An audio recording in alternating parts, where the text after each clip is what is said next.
What? By the way, favorite login screen? Wrath. Easily. Loved that login screen.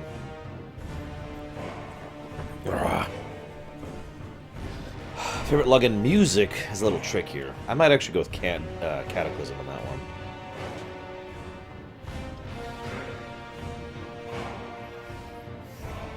Waiting to make sure I'm alive. I'm on Twitch.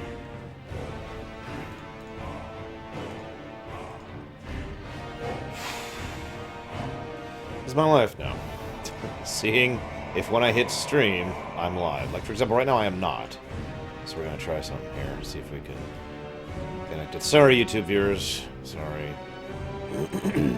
The good news is Donkey Kong Country is awesome. Now, you think that's an unrelated thing, but it's not. It's actually very related. It's just, you know, it's related to something I was doing on the side earlier today to calm myself down from a panic attack I was having. So, oh, I think I actually might be live this time. Maybe? Yeah, okay, I'm finally live. Jeez. Stupid cat.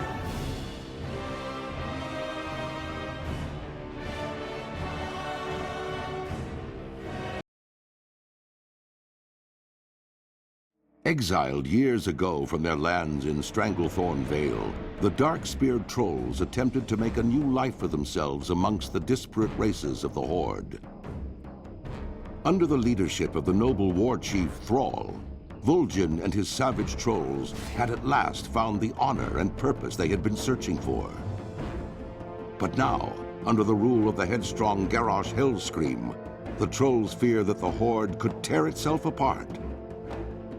Vol'jin knows that whatever threats loom ahead, whether they be from within the Horde or from without, it is cunning trolls like you who will fight to preserve the honor of the Horde. For the Horde! The good Horde! Not the evil Horde, the demonic Horde, the fell Horde, the dark Horde, or any of the other horrible Hordes. No, the good Horde. God damn it, this is another character that's having this issue. So, give me a moment, if you would, please. This won't be too long. Hey, you know what? Screw it. I think screw it is the correct answer. What do you guys think? So we're actually only doing the Echo Isles, aka the tutorial zone of the trolls. Some people know the Dark Horde. There's no dank Horde, except for, you're referring to Garrosh's Horde. Okay, no, the Garrosh's Horde is the hideous Horde. Or the disgusting Horde, take your pick. Headstrong Garrosh Hellscream. He's so strong in the head, he doesn't have room for any of his brains. So I've actually talked about troll lore a lot in general, which is great, because it means I don't really have to discuss all of the massive, ridiculously expansive troll backstory that exists in this setting, because that would probably take an hour by itself. Literally, I could just stop here and be like, okay, so here's the Horde, here's the trolls. Trolls.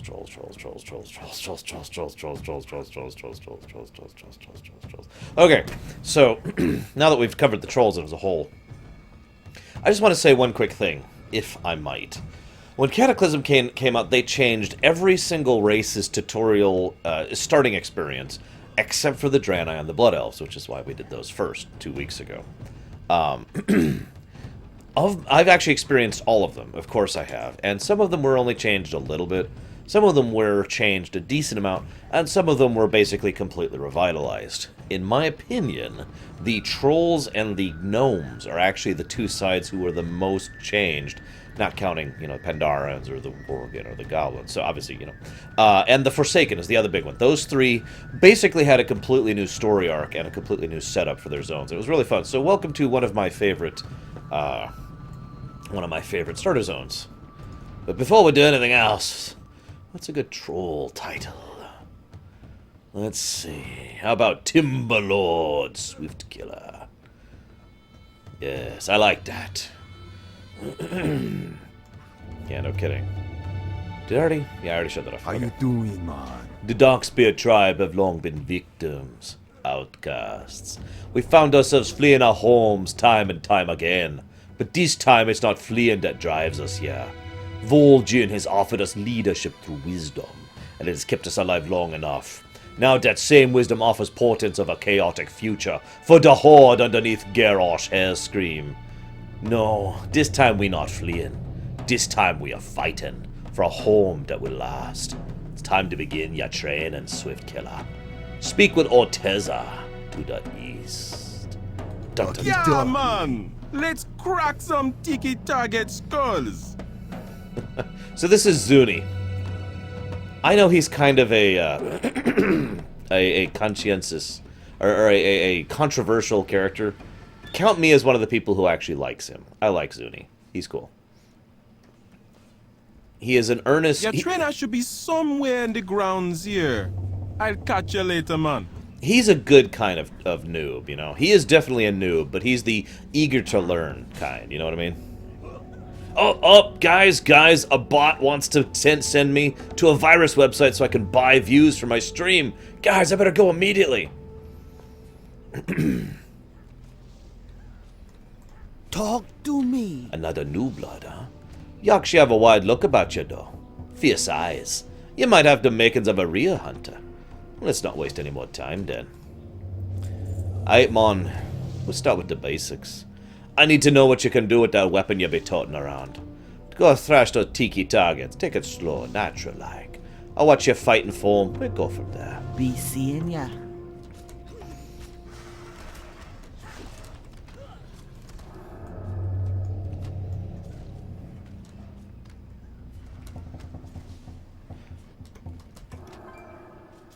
Also, I like how the trolls start off with a raptor pet.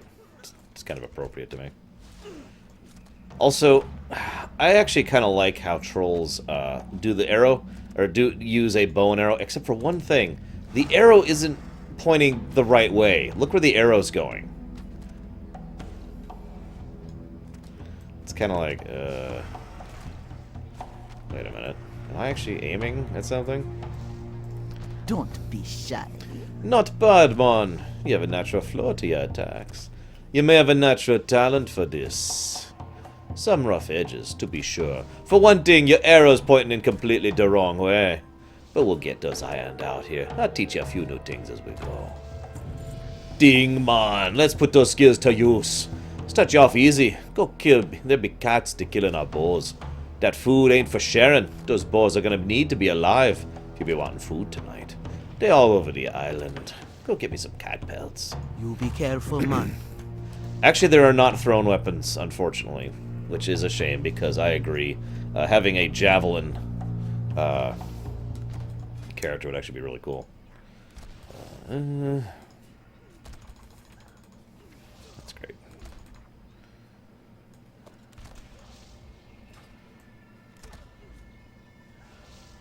That's your smile? Come on, try again. Try again. Give me a smile. Give me a smile. What the hell? That's not a smile. Come on, smile. Yeah, there we go. There we go. My streaming times are 11 a.m. to about 6 p.m. EST with a brief break for lunch in between.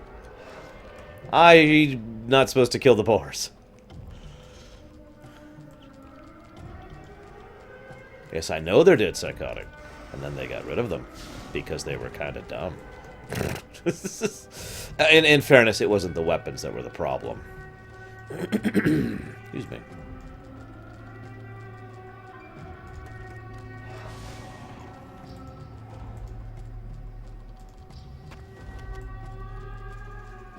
That would be about 4 p.m. GMT to about 11. No, that doesn't sound right.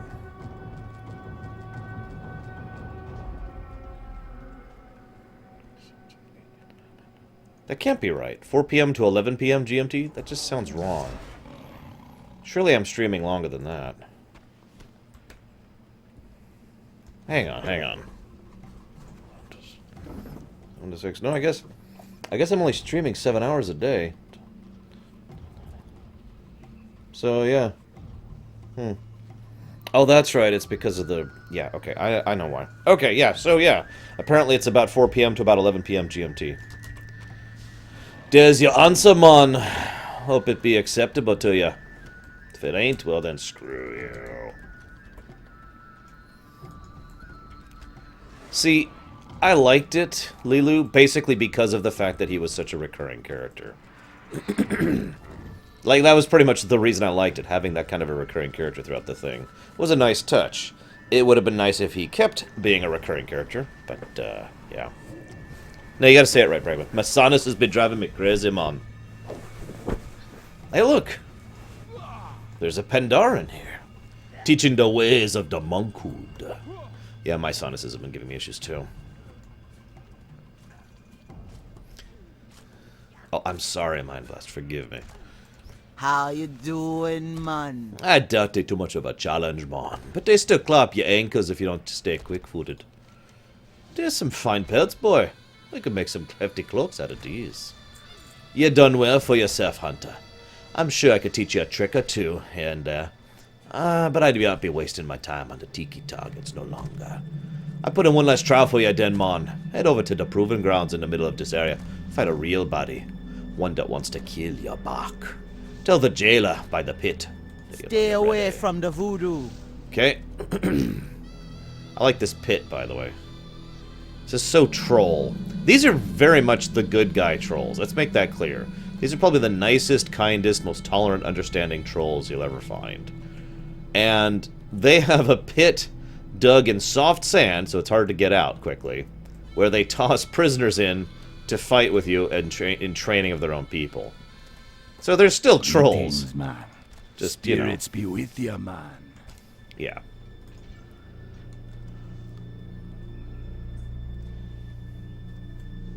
Orcs used to make great demo warlocks. And beastmasters, yes. Well done, Swift Killer. How are ya? You handle yourself quite well. You're gonna be quite powerful someday. Except you're probably gonna stop leveling about level 8 or so. As you start getting the hang of things, you're gonna have to figure out how to do new tricks. One of the first things you gotta learn is keep a steady hand between shots. Else you're gonna find yourself exhausted and not really managing to kill much. Go get yourself more experience. Train till you figure it out. Then come back and show it. Let me know when you think you have it down. Bye-bye now. That is true, Psychotic. That is very troll. Again. That whole conquest of death thing the trolls have going on for them. I think so, Mind Blast, but I don't remember when. That might have been all the way back at, like, BC or something. Hey there. Great work, man. This stuff come easy to ya. You're definitely done more than expected, man. Sure, there's more important stuff we can be using your talents on now. You don't need to hang out with the new bloods no more. Head down to the village to the southeast. Make yourself known. Lend a hand, and then make sure you make your way up to something more prestigious quick enough. Okay, okay.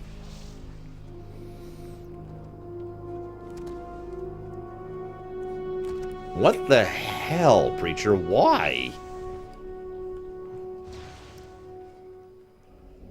Seriously, why? Also, can you contest that? Because that actually happened to my sister at one point in time.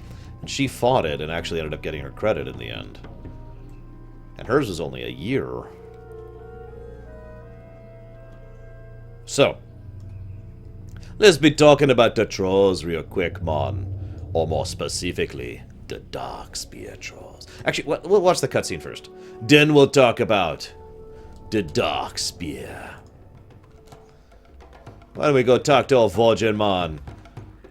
Welcome to Emma. The Dark Spear are here because I love them. Hang on. Someone else started the cutscene. Other players. Hashtag other players. Hashtag other players. Now, let me say something weird. Approximately half of troll armor looks really, really dumb to me. The other half looks awesome. Like that armor this guy had. I actually really like the design of this. Just overall. It gets that feeling of made of natural elements, but still really strong. You know what I mean?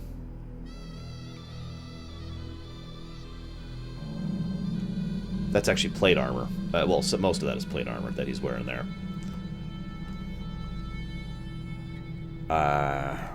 Do I not have... Well, I was going to show you some other troll armor, but apparently I don't have Mogget, so... Yeah, me too, Mind Blast. I would love to have those for Transmog. Transmog, man! Excuse me. Is he done? Looks like he might be done. Okay, he's done, he's done. So why don't we go be seeing why the trolls be here? So this is another weird aspect of MMO time. As you can see, Vol'jin is here. Because this is actually early Cataclysm. Right after the Cataclysm, actually. So... As you might imagine, Vol'jin wasn't the war chief yet. Oh, spoiler alert, Vol'jin becomes the war chief. They actually did update his model here when they updated his model in Pandaria, though, so that's nice. Spirits bewitch ya. Yeah, the new recruit everyone's talking about. Welcome to the Darkspear. I actually don't like it, Cranky. Sorry. I really didn't care for the Oldor Warrior Tier 8.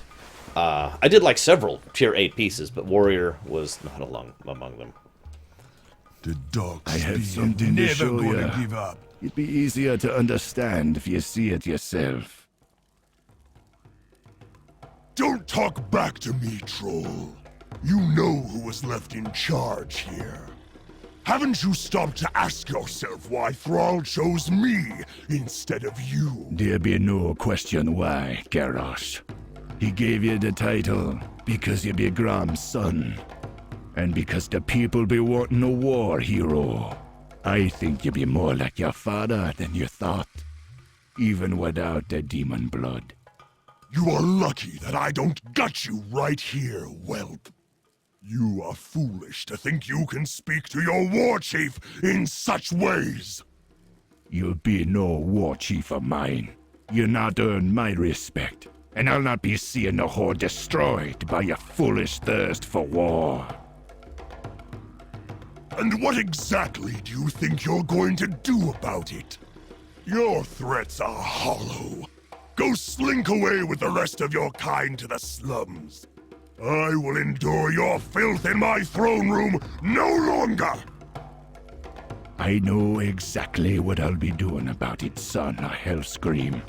I'll watch and wait as your people slowly become aware of your ineptitude. I'll laugh as they grow to despise you, as I do. And when that time comes, that your failure is complete and your power is meaningless, I will be there to end your rule, swiftly and silently. You will spend your reign glancing over your shoulder and fearing the shadows. For when the time comes, and your blood be slowly draining out, you will know exactly who fired the arrow that pierced your black heart. You have sealed your fate, troll. And you yours, War Chief.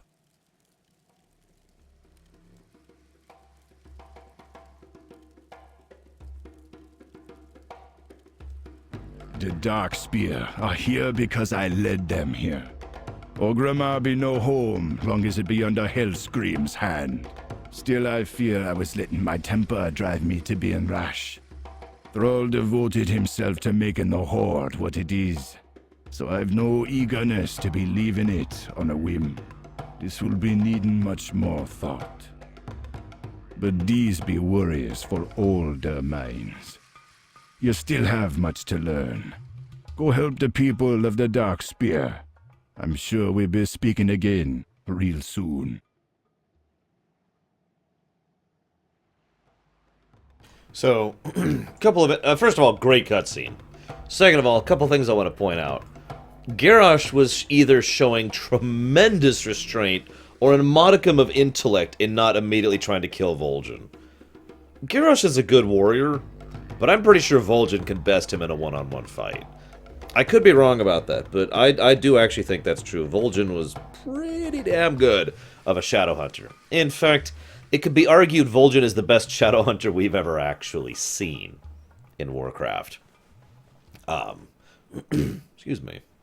Second of all, the really ironic thing about this is I remember seeing that when Cata first came out. This was back before I really understood how much I hated Garrosh. I mean, I just thought he was an idiot. because of Wrath, right? Seeing, I didn't know just how bad Garrosh would get. I mean, yeah, Theramore, but Garrosh will do worse than Theramore. Quick jump to the Vol'jin scenario. Yeah, exactly, Psychotic. It's really ironic in hindsight because not only do, like in the first you might think, well, Vol'jin was wrong. So many orcs willingly followed Garrosh. And indeed, as I pointed out, there's quite a few that willingly follow him. Quite a few. But everyone else grows to just hate and despise him, in character and out. Garrosh is still spit upon by players and by characters. He is still used as an example of corruption, and or not corruption, but power going to someone's head and just brutality and tyranny and evil. And hello, Azura.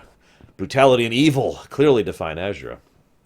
And so I love the idea that he was totally right. We didn't even realize at the time just how right he would be. Obviously, Blizzard probably did, because they knew exactly what direction they were taking his character arc in. Yeah. Fun little factoid as part of Garrosh's progression as a character. One of the interesting things about Garrosh is he tends to assume things. Dolores Umbridge. You know, I would actually think Dolores is worse than Garrosh when I really think about it. Anyways, we're nowhere, Preacher. We're nowhere. There was one line in particular I wanted to highlight here. Where was it? Here it is. You are foolish. You are lucky that I don't gut you right here, whelp. You are foolish to think you can speak to your war chief in such a ways. That line is actually very relevant.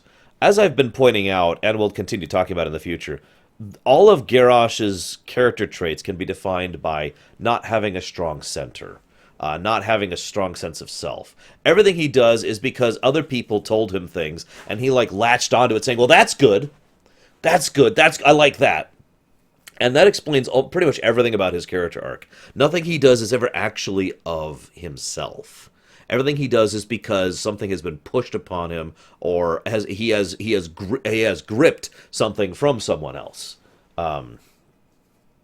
So again, you cannot speak to your war chief in such a ways. Everything Garrosh has learned about the very concept of a war chief is the war chief is the one absolute dictator of the Horde. That they are the absolute thing. We live for the war chief. We die for the war chief. We will do everything for the war chief. As if it's some kind of, well, to be frank, some kind of visionary absolute individual that you have to adhere to, right? Man, my stutter's really bad today. Almost like the Lich King kind of a situation. Oh, the Scourge exists. I have something to show you. Hang on, let's get away before he does the cutscene. So yeah, exactly. He has no idea what a war chief actually is or does. All he has is his misinformation about a war chief. Things he was told. Like I said, no strong center. So he takes over the situation of war chief, and he's like, I will be the new war chief. I will be the single greatest, most powerful entity of the Horde. All shall bow at my whim. All shall service me solely and imply. Not because he was power hungry, though. That's the really weird part about Garrosh. While he did want power, let's make that clear, he was that way because that's what a war chief was to him. That's how he understood war chief. And so when he was given that title, he automatically assumed it should be given to him. All that respect, yes I do, Jedi Mew. I remember but knowing exactly how to get to the spots in Shatrith very quickly for that. He expected everyone to automatically give him all of the honor and reverence that he believed a war chief was owed. And no one did. And that just made it worse. Because it's like, yes, all right, fall in line. And they were like, no. And he's like, wait, what? You should fall in line.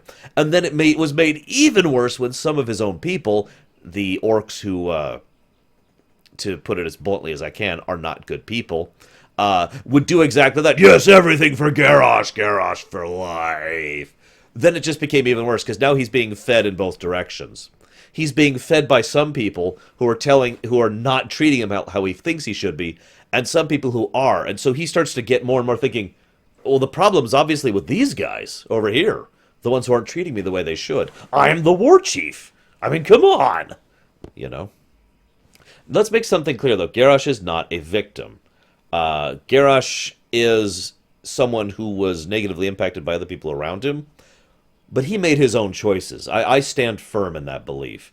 Garrosh himself chose to be an evil bastard, chose to massacre, chose to brutalize, chose to eugenics, chose to commit atrocities, all sorts of terrible garbage.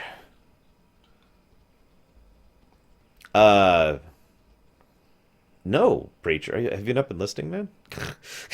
Garrosh is actually a very complicated character. It's one of the reasons I like him and the way he was written. He is like several things simultaneously. There's nothing standard about him at all.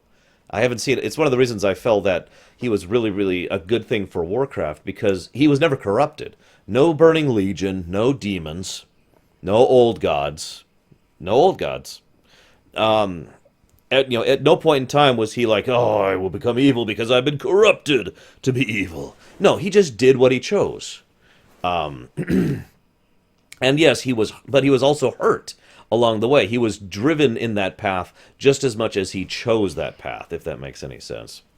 What was the other thing I was going to mention? Yeah, Garrosh is very, very easy to hate. Oh, gotcha, Preacher. Gotcha. Yeah, I'm probably having some serious Twitch delay. It took me like 3 tries to go live just now. It was ridiculous. I don't know what's up with Twitch in the last few weeks. Maybe they just hate me. I don't know.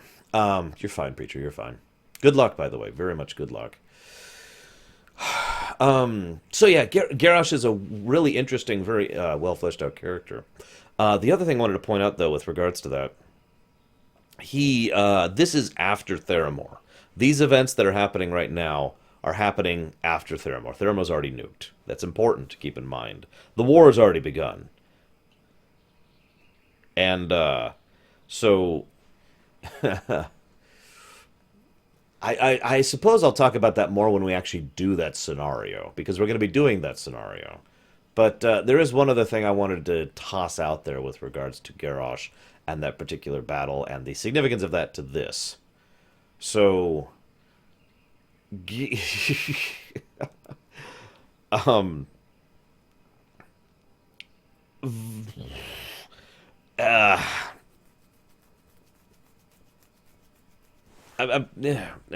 suddenly lost all my words.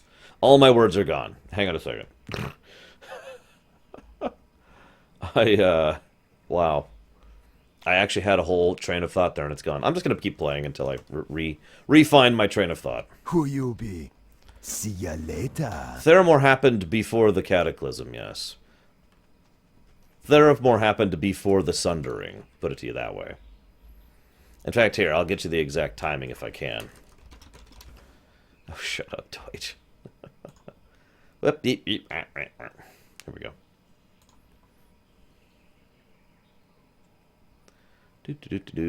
Oh, my bad. Apparently they retconned it. Really, guys?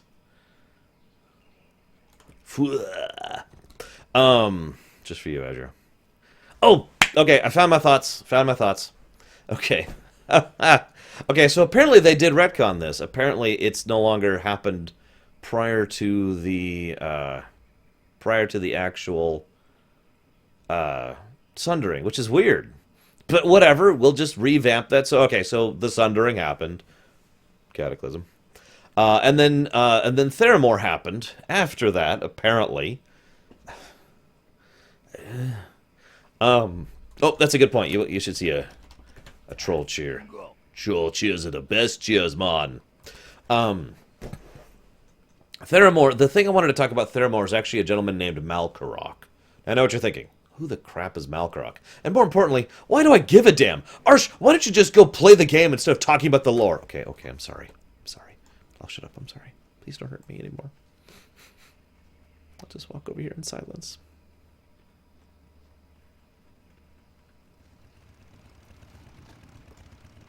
Talk to me. I have to voice act. Can I voice act? Is it allowed for me to voice act? Hey, Demon. Vol'jin sends you. So sweet of him to be thinking of me. I sure could use your help, but I have a bit more walking ahead of you. You're looking for something to do, we need more raptors moved over to pens. You head over to the island south of here. You can be meeting with our caretakers. They'll be setting you up. They might appreciate a hand now. Got to be spreading the love, you know. Be seeing ya. I should read the other quest really quick. Perhaps me aging body is just growing too picky after all these years. But boar meat just ain't gonna be going down easy no more. More for the new recruits, I be thinking. We just be setting out some crab traps, but if you be willing to help an impatient old Troy, I'd love to have some fresh crawler meat right about now. They're all about the island, but the best spot to be hunting them's off the eastern coast. You know, it's funny you say that, Preacher. I got into a discussion recently. This is a bit of a segue. I got into a discussion recently if Symphony of the Night would be as good of a game as it is if it didn't have story. I argued that it wouldn't, and I gave my reasonings for it, which I'm not going to repeat here. But the other person's counter-argument basically boiled down to, but it was a great game. My overall reaction was, yes, it was an amazing game. Soten was, in my opinion, the best Castlevania. Very well designed, brilliantly built, incredible gameplay, pretty much perfect in almost every way. It's something I hold up as one of the best designed games ever. But all of that is further augmented by the lore for me. The fact that it had such a strong story, the fact that it had such a powerful, that it had it's basically the beginning of the Castlevania story arc, actually. Some people aren't fully aware of that, in fact. And added so much to several of the characters, and it's like, as if it wasn't for that, I wouldn't enjoy it nearly as much. Imagine if we had a Soten where the cutscenes weren't acted by two second-year acting class. Anyways, Malkarok. Malkarok is a black orc. Now, we actually still don't have a really good explanation for exactly what black orcs are. We do know that any orc that doesn't get a lot of sun, their skin slowly turns black or ashen. We'll actually be seeing a lot of that in Warlords. But here in... Soten would be a great game to Lorerun. Hang on. Just for tradition, I gotta do this. Die, monster. You don't belong in this world. It was not by my hand that I am once again given flesh. Okay, I'm done. So, a black orc is, and an ashen orc, so like I said, orcs that haven't gotten a lot of sun for long periods of time, right? So, most of the Dark Horde of the orcs who were loyal to Rend Blackhand, a.k.a. Yes, that's who I mean, Norlex. A.k.a. the ones that were under Nefarian that I mentioned all the way back in Vanilla while we were going through Blackwing Lair. Those guys, I've actually been playing Soten literally the last few days. I've been playing through it with a friend of mine, so it's kind of fresh in my memory. And I've been explaining the story to my friend who was like, I didn't realize this game had a story. I get that comment so many times, in so many games. It's weird. Malkarok is one of the old Dark Horde. Now, automatically, that should set off a red flag at the back of your mind. Try to remember, some people are like, well, you know, there's no reason to be so antagonistic towards the Dark Horde, just because they did horrible, terrible things. I mean, we have members who are used to be part of the demonic horde as part of our horde. You know, we have converts and people we have redeemed from that. Yes, because members of the demonic horde were actually under an external influence that once it was removed, they actually went back to being decent people again. At least some of them did. Saurfang is a great idea. Varrock Saurfang, Zarfang the Elder, he was one of the members of the demonic horde. Saurfang was one of the demonic horde. Think about that for a moment. But the Dark Horde, no demonic influence, no mind control, no old god influence, no nothing. Every member of the Dark Horde were evil bastards who wanted to go back to the old ways because they wanted to go back to the old ways. They wanted to conquer and brutalize because, damn it, that's the life they had. In every race, there are some people who are just bastards. And that's the Dark Horde. Now, you might be like, why am I bringing this up? Well, Balkarok was a member of the Dark Horde. But I only bring him up specifically because he's the only one we have a name for. Garrosh made a interesting move. He said, "Any member of the Dark Horde who wishes to swear fealty to their new war chief may do so, and if they do, they will be pardoned of all crimes and serve the Horde." So,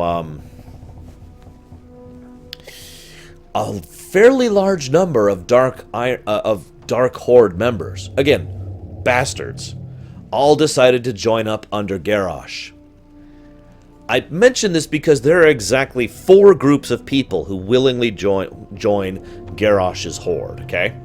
There's the impoverished, who were, yeah, no kidding, Raskor. There was the impoverished and the stricken who liked the new era of glory they were making. You know, this whole Centauri thing again. Or Nazi Germany is actually the correct parallel here. There's the Black Fuse Company, who were basically worse than the Venture Company in every way. There's the Dark Iron, or I keep calling them the Dark Iron Horde. The Dark Horde, again, people who were already evil bastards and had no problems with being conquering immoral bastards. And the Dragon Maw.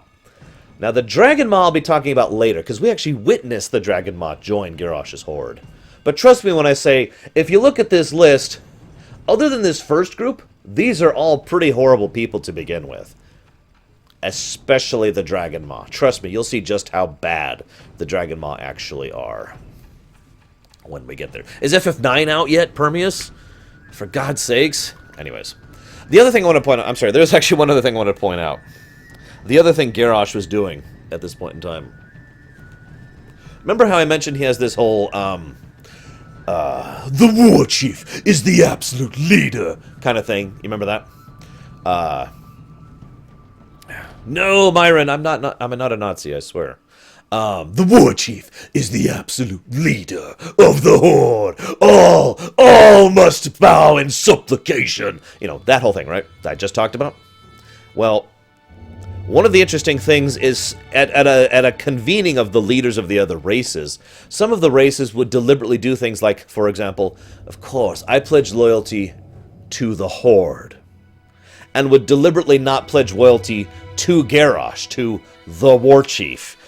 And Malkarok actually took exception to that. Of course he did. But it kind of stuck in Garrosh's craw. And he slowly... That's basically one of the several things that led him to start realizing, you know, it occurs to me that my new horde does not need elf scum, or undead rotting filth, or torrid bastards, or troll traitors. Only orcs shall be a part of my new horde!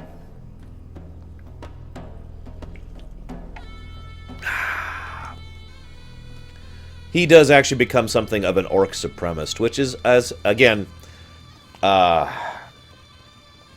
of, once again, keeps that Nazi parallel thing going on, because Adolf Hitler wasn't German. And Garrosh is not a true orc. He knows nothing about being an orc. He happens to be the same species, that's it. Oh, you think it's bad, Deutsch. In fact, you know what? Let me just pull something up here really quick. You think I'm kidding about the Mountains of Skulls line. You probably do. I have a weird memory. Let me see if I can find the actual sound. Yes, I can see it now. I can see the future of this world. A world ruled by the Horde. My horde! The Old One calls to you. Hang on. The heart! See the visions of fear, despair, and doubt as I have. You will be trapped for eternity. Damn it, I can't find the exact one. Hang on The just a second. true Horde will come to pass. I have seen it. It has shown me! I have seen mountains of skulls and rivers of blood, and I will have my world! Now, in fairness, he was completely nuts at that exact point in time. But that quote right there pretty much summarizes Garrosh in a nutshell, I think. Relax. The sea be offering few boons so delicious as fresh crawler meat. I didn't see anything, preacher. Yeah, it was too big, I'm sorry. I didn't see anything at all. Oi, taste him on. Thanks for your great kindness, young one. The spirits should have been regarding you with great favor. We seeing ya.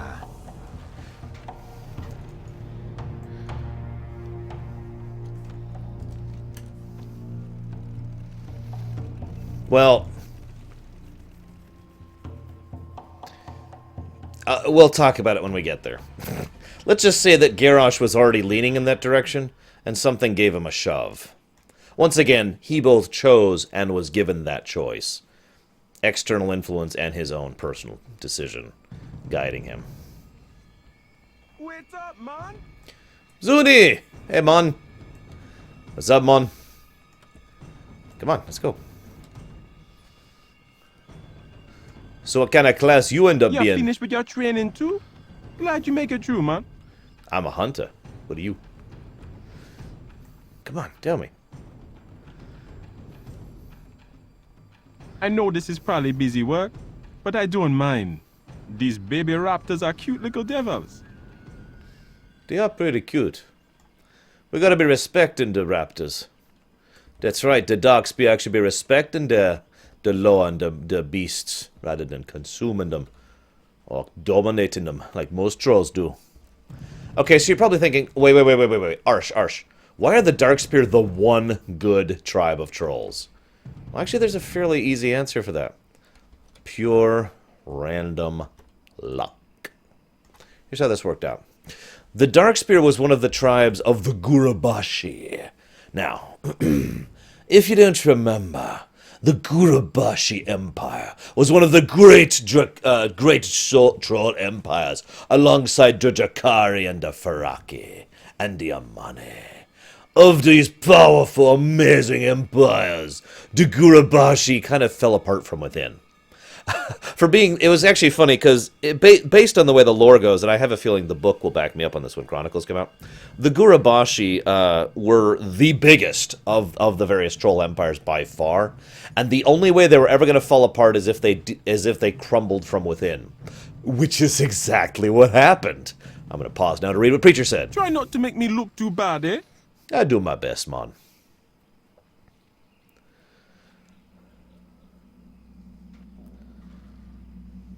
Ah, yeah, I get you, Preacher. I absolutely get you.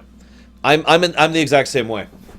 You know what? I liked the old Battlefront games. I hate the new one. Very simple, very plain. It's just, you know, give me some. I usually call it meat, but it's not really a fair analogy if I'm being honest. But give me some meat to my gameplay. I want the gameplay, I do. But I want it to have something to make it mean something, rather than just, I'm playing a game. I know that's weird, and I know that I'm not the, you know, that's not the only perspective out there, I get that. But for me, that's where my mind is. If WoW had no story at all, if it was literally just running around, killing things and leveling up and getting loot, I wouldn't enjoy it nearly as much. I would probably still enjoy it, because I like the gameplay of WoW. But I wouldn't have played it for 11 years. You know what I mean? In fact, I got another one for you. Diablo 3. Okay, fair enough, Gnarlex. Diablo 3 is another great example of this. Now, I know, everyone hates the story of Diablo 3. It's the worst story in the world. But I gotta be honest, I probably wouldn't enjoy Diablo 3 nearly as much as I do, if not for that story and the presence thereof. Especially the expansion, which really took things in a way better direction, in my opinion, story-wise. So, call me weird, but that's what really helps my enjoyment of that game. I was the same way in Diablo 2, actually. Yeah, I mean, when I used to replay Diablo 2, I wouldn't just hop on my high-level character and go farm Nightmare over and over, or Hell, or whatever it was, the third difficulty. I would go make a new character and go through the story again. You know what I mean? So. Excellent, Myron. I'll be looking forward to your playthrough there, man. Actually, speaking of which, quick story. So a friend of mine, who's actually a pretty awesome guy, he's a big video gamer, but he's, like most gamers, I think, he's only really played games of Type A, Type B. Big Kingdom Hearts fan, big Mega Man fan, big Castlevania fan, and that's pretty much it. So, my other friend and I introduced him to a game you've probably never heard of called Final Fantasy VI. And so he's only played like 13 minutes into it. But already he's like, oh, this is great. This is complicated. There's so much character focus. He is in love with it. And he hasn't even made it to Figaro yet. I cannot put into words how much that made me smile when he started gushing about FF6 to me. That was so awesome. Anyways. I have very high hopes for the second Diablo 3 expansion. By the way, speaking of which, I know they had that teaser, I guess that was earlier this week, a couple days ago, about they're working on a new Diablo project. I really, really, really, really doubt it's Diablo 4. I know some people are like, oh, they're making Diablo 4 and it's coming out. No, that's very unlikely. A new Diablo 3 expansion? That is much more likely. I would also like to say that I very, very am looking forward to a new Diablo 3 expansion, especially since Reapers was knocked out of the park, in my opinion. I mean, I enjoyed Diablo 3 Vanilla. I did. But it was one of those, I enjoy this, asterisk, because it's like, you know, it's just kind of a, it was enjoyable, but there was this flaw, and there was this flaw, and there was this flaw. Reaper of Souls came out, and I was like, oh, and it was gushing. I loved it. I ate it up. I loved it. It was like pure gold. So I'm really hoping they push that again and push out another awesome expansion with the next one. So, yeah. Anyways, I was actually talking about something before we got super off track here. Darkspear! Okay, right, Darkspear tribe. Okay, so the Darkspear used to be a member of the Gurubashi Empire, but the Gurubashi, they fell apart from within, man. What happened was Hakkar. Now, Hakkar is a Loa. It is possible that Hakkar is the most powerful Loa we've ever actually seen. Like, ever. The only Loa that might equal out to Hakkar in terms of raw power is like Cenarius himself. That's how strong Hakkar is. He is the Loa of blood. And that's a really, really widespread thing to be a Loa of. And yeah, Hakkar is a sadistically cruel, avarice, evil, screwed up Loa. We've talked about several different types of Loa in the past. There's some that are ambivalent. There are some that are, you know, helpful. There are some that actually care. There are some that are like, ah. There are some that are manipulative and spiteful and bitter. There are some that just don't give a damn about mortals. Hakkar is actively cruel and vicious. He demanded so many blood sacrifices to him that it got to the point where they were actively sacrificing more to Hakkar than they were losing in battles with the other troll tribes or with the Karaji and whatnot. Yes, that's true. Yeah, Hakkar was the kind of Loa who he would demand people being skinned alive. That was one of the kind of sacrifices he took. Remember how I've talked about how the Loa value things different than we do? So some Loa like, you know, fruit. Some Loa like offerings of food or whatnot. Some Loa like the statues. Some Loa like music. Some Loa like souls. Hakkar? He liked people being flayed alive in front of him. That's the kind of Loa Hakkar was. He pretty much single-handedly ripped apart the Gurubashi Empire. And tons of different of different jungle trolls broke off as a result of that. And the Gurubashi tribe themselves, the actual Gurubashi tribe, pretty much shoved Hakkar the hell out of Dodge. And they actually formed, his actual loyal followers formed an entirely new tribe, the Hakkari, I want to say? Or Haraki? I forget exactly what it's called, but it's the ones in the Sunken Temple. A whole new tribe of people who were just loyal to Hakkar. Now, the reason this is relevant to the Darkspear, the Darkspear were the first trolls to leave after Hakkar's blood sacrifices started to get bad. And it was a fairly large number of trolls who were basically kicked out and at the same time chased off because they were going to be sacrificed to Hakkar. A lot of their people were going to be sacrificed to her, so they got the hell out of Dodge. They ended up on a place called the Lost Isles. You should probably know where that is by this point in time. Atalai, I think that is correct. Thank you. I know it's the Atalai Hakkar. Yeah, that is correct. Atalai Hakkar. So yeah. No, I did not. Psychotic. So I was actually going to talk about them when we do Zul'Gurub. So they ended up completely separate from all other troll societies and in a hostile environment where the only possible way to survive was to be finding... Well, they had two options, basically. They could dominate the local terrain like would be normal for trolls to do, or they could make balance with the local terrain. In other words, they could approach it from the troll philosophy or approach it from the Tauren philosophy. And for reasons we don't fully understand, the Darkspear chose the Tauren philosophy. Keep in mind, they never met the Tauren. I'm just using that as a descriptor. And so they came into balance with the local environment, came into balance with the local elements, and thrived as a result. And they had a whole society, a whole civilization, and they were there for quite some time, basically developing their own culture, completely separate from all other troll tribes. So while every other troll tribe in the entire world was in many ways getting worse, or getting more secular, the Darkspear were slowly growing and evolving as a society on the Lost Isles because of their segregation. And as Raskar points out, this is why I say they owe so much of why these are the good tribes to Hakkar. Because they saw exactly what happens when you follow the old ways, when you do things like it used to be. They saw what Hakkar did. They saw what the old troll empires did, and they said, we're not having any of that. And so the reason the Darkspear are the good trolls is because they for hundreds and hundreds of years, or however long it actually was, it's quite a while, they actively tried to improve themselves and actually consider things like morals and ethics and doing well and good and all that fun stuff. It'll disappear, Zumbini, as something that mattered. Whereas most trolls are basically amoral. To them, the concept of morality shouldn't enter the equation. That's usually the troll philosophy. This is something to be conquered. It doesn't matter how. It is something to be conquered. It is a resource to be taken and then forced into being used for whatever my purposes are. The Darkspear started thinking about, more societal level things, like a civilization would. Now, as Raskar points out, they are still in the gray area. That's why I did this when I said good.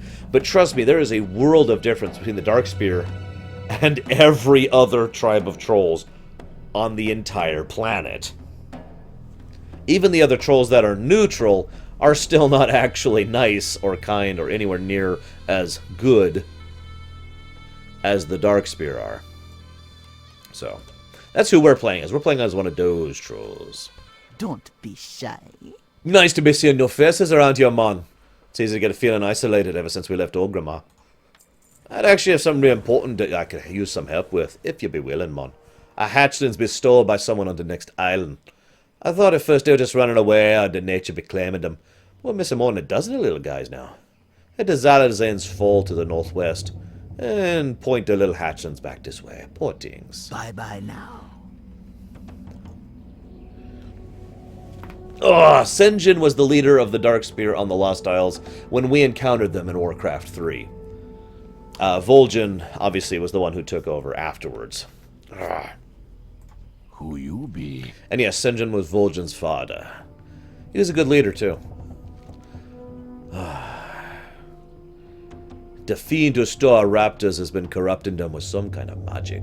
Now that they've grown with this corruption inside of them, I fear there's little we can be doing to save them outside of granting them the peace of death. Go to Zalazane's Fall, northwest of here. See the task done. I hope you can stomach the work. I don't think I could ever bring myself to do it, even knowing it be needed. I'll be investigating our corrupted blood talent troubles. I think I found the source. A lone Naga. He was holding a red orb aloft over our hatchlings. I could see them changing. Certain he thinks thievery and spellcasting have gone unnoticed, so you should be able to catch him unawares. Kill this Naga. Bring him back that vile orb. Be seeing ya. I have many, many looms, yes. Hey, Chatter, again. Really, Psychotic? You're gonna hate me, but I got that almost immediately. He is referring to this mount right here, by the way, for anybody curious. I can't ride it because I'm not level 20. But, yeah. Legends tell of a spell placed upon a hunting raptor who dared snarl at a young Tyrande Whisperwind as she bathed in the jungle pool. The beast is cursed to wander Azeroth until it apologizes. I'm glad I turned off the caps lock filter. Jeez Louise. Glad you liked it, Chatter, but sheesh. Up, up. Hang on, Mon. We gotta be hitting this button. No. Worst freaking smile ever. God, come on, give me a smile, troll. Ah, screw it.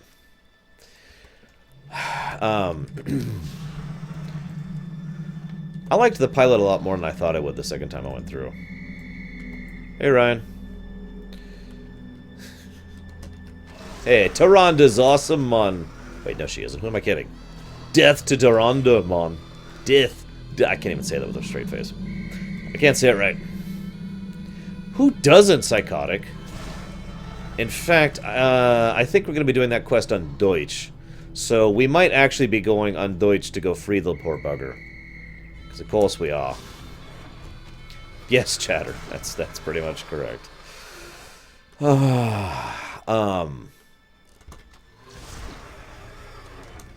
So, already we're seeing that these trolls have a different mindset than other trolls. As we'll see much later, in a really, really great way to emphasize this. Most trolls would use these raptors and completely just subjugate them in every way. Absolutely dominating them, controlling their bodies, controlling their loa, controlling their spirits. Literally, they would probably put hexes on their eggs. Eggs! Specifically to ensure... Oh, that one. The Presidium. Literally putting hexes on their eggs and ensuring that they would grow up completely controlled and in servitude to the trolls. That's how most of the trolls think. Especially the Zandalari. The Darkspear raise these little hatchlings, take care of them, care about them, want to make sure they're watched after properly. And as I pointed out in that one quest, they even feel bad about having to kill the ones they can't salvage. So while they're not exactly the best guys in the universe, and they're certainly not a good race, the mountain of difference between Darkspear and other trolls is huge. The man bun? I have no idea what that even means.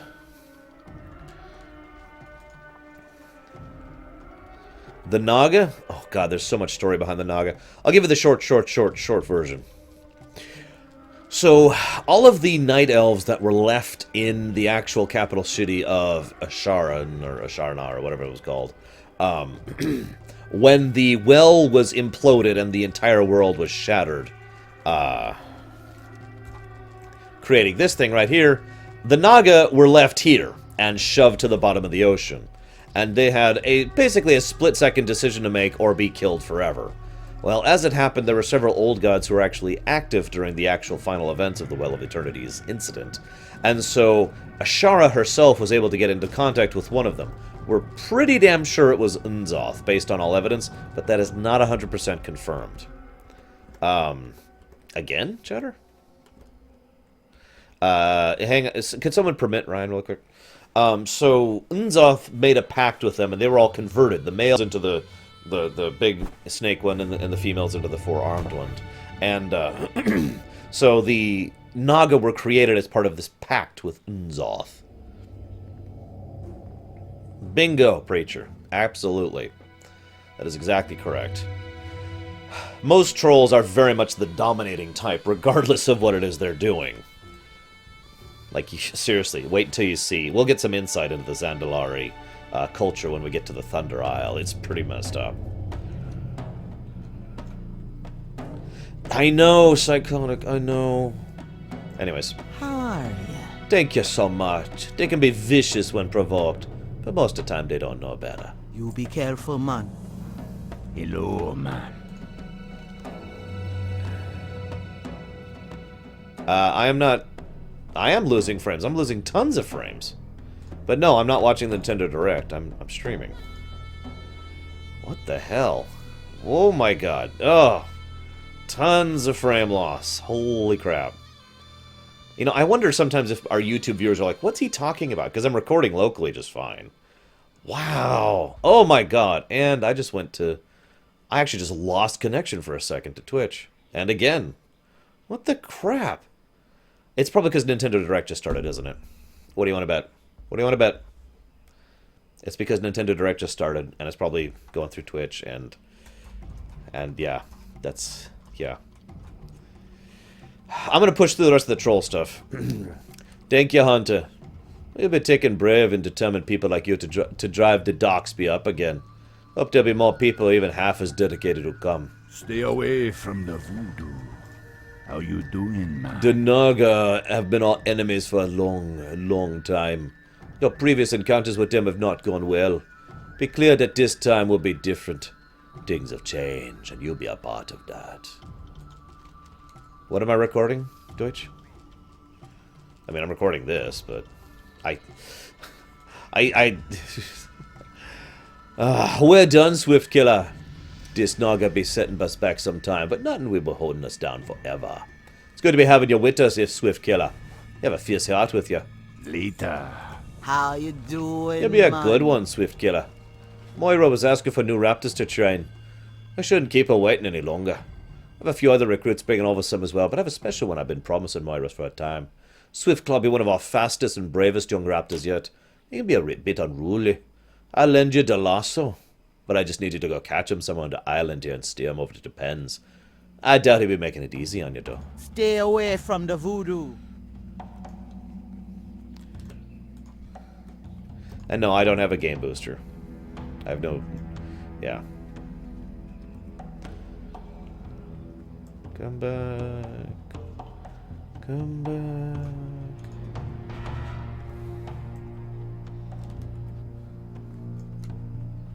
Okay, well, goodie.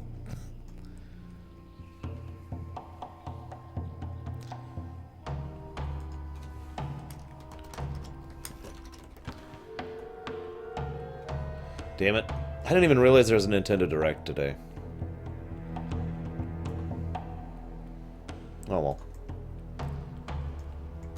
I'll probably get tons of questions about that later. By the way, yes, I'm aware of the new Ghost Busters trailer. I was really unimpressed by it. Not just the humor, which was not funny to me, but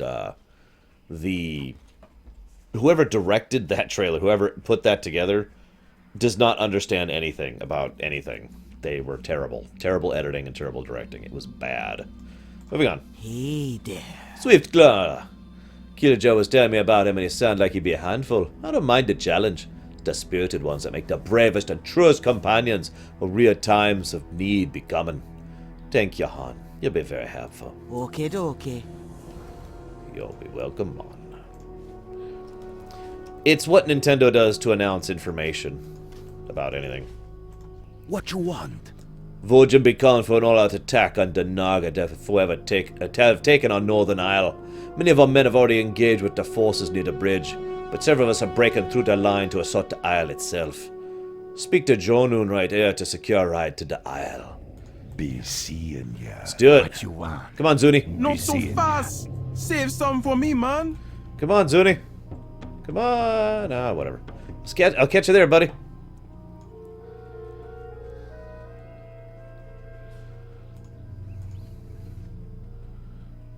Wait, what? You know, I don't even want to know. I don't even want to know.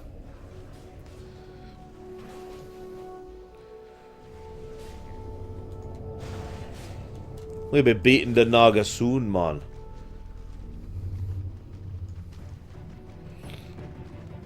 Awesome music for no reason, man. Seriously, this is one of my favorite songs from Cataclysm. Talk to me. Good to have you, brother. Vol'jin makes us so proud in these moments. It feels good to be tackling threats head on. Later. The Naga have committed great atrocities on our people. The time come to show them mercy is long past. Enter the cave and kill any Naga you find here. Every Naga dead this day is one less Naga takes us unawares later on. I trust you'll be thorough. This ain't no casual counterattack. We be full and intending to slaughter every Naga here and do everything we can to ensure that they have no desire to return. I want you to place... I caught up with ya. Let's stick together in here, okay? You got it, Zuni. I want you to place these fetishes on any spite scale banner you be finding in there. It should prove a clear statement of what we think of their presence here. More than that, the magic in these fetishes will be weakening the spite scale that approach it, which should make them second guess staying on our isle. Spirits be with ya, man.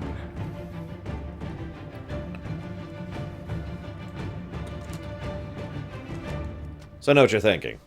Wow, that's really evil. To which I say, you're crazy.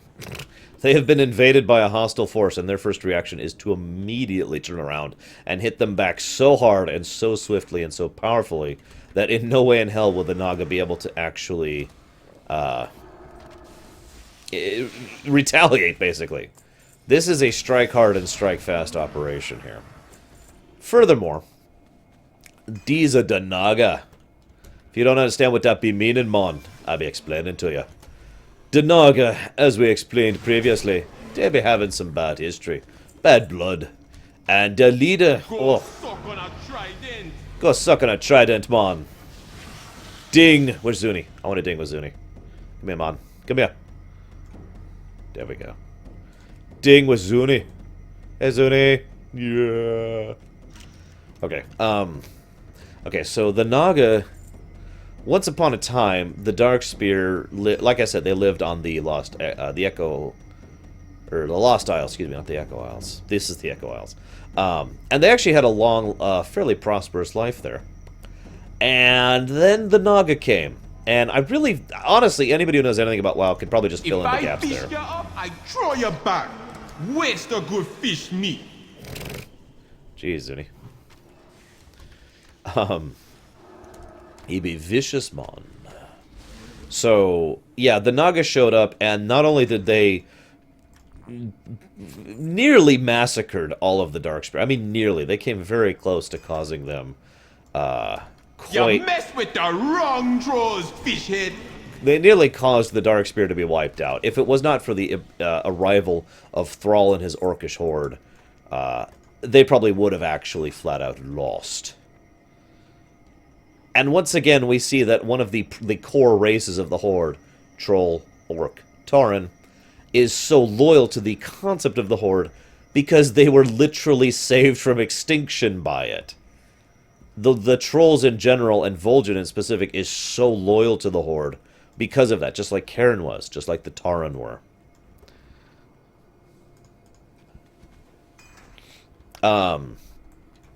And... that's also part of why Vol'jin hasn't flat out left the Horde right now. In fact, if you paid attention to Vol'jin's speech earlier, he was so angry at Garrosh. He almost literally left the Horde, split from the Horde forever because of Garrosh's actions, because of Garrosh and how much he hated him. It was only after time and consideration he didn't. And the only thing that kept him from doing it is just how much loyalty Vol'jin has to the concept of the Horde. You remember how a lot of us viewers, including myself, have been saying for a long, long time, Horde means family. A lot of that comes from a line that Vol'jin himself flat out says, Horde means family. It's an ideal he believes in down to his core. And while he might be willing to cut off Garrosh from it, and he might be willing to leave over this, he is so loyal to that ideal of family that it just burned him alive to think about splitting from that family forever because of one man. That's why Vol'jin was willing to go along with it for so long. It wasn't until Pandaria he finally started the rebellion. But we'll get there later. Come on, Zuni. Let's go crush some skulls. Greetings, man. Ah, that should keep them at Stay away from the voodoo. The sea witch is here, on top of this very isle.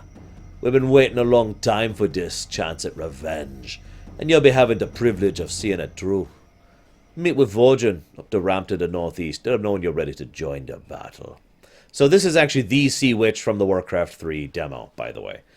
The model for Naga didn't actually exist back then, so that's why she didn't look like a Naga, but she was one in lore.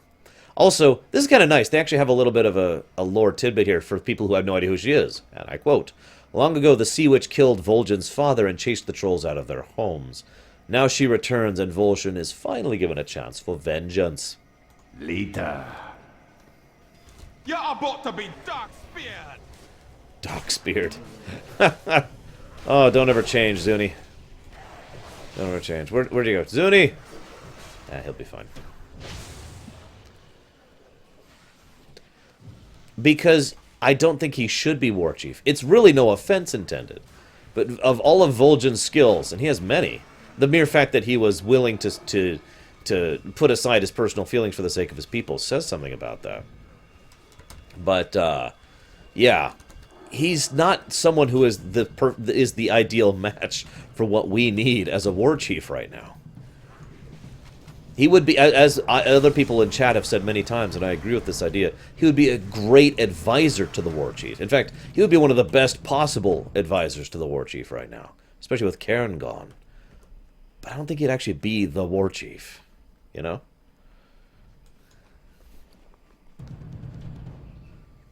Thank you, Venetia. Everyone says that. Zuni! Vanira.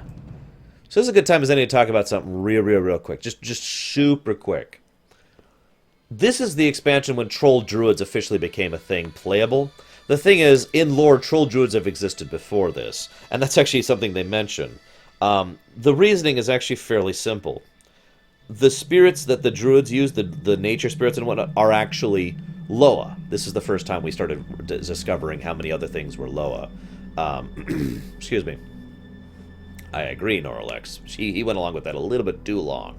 But,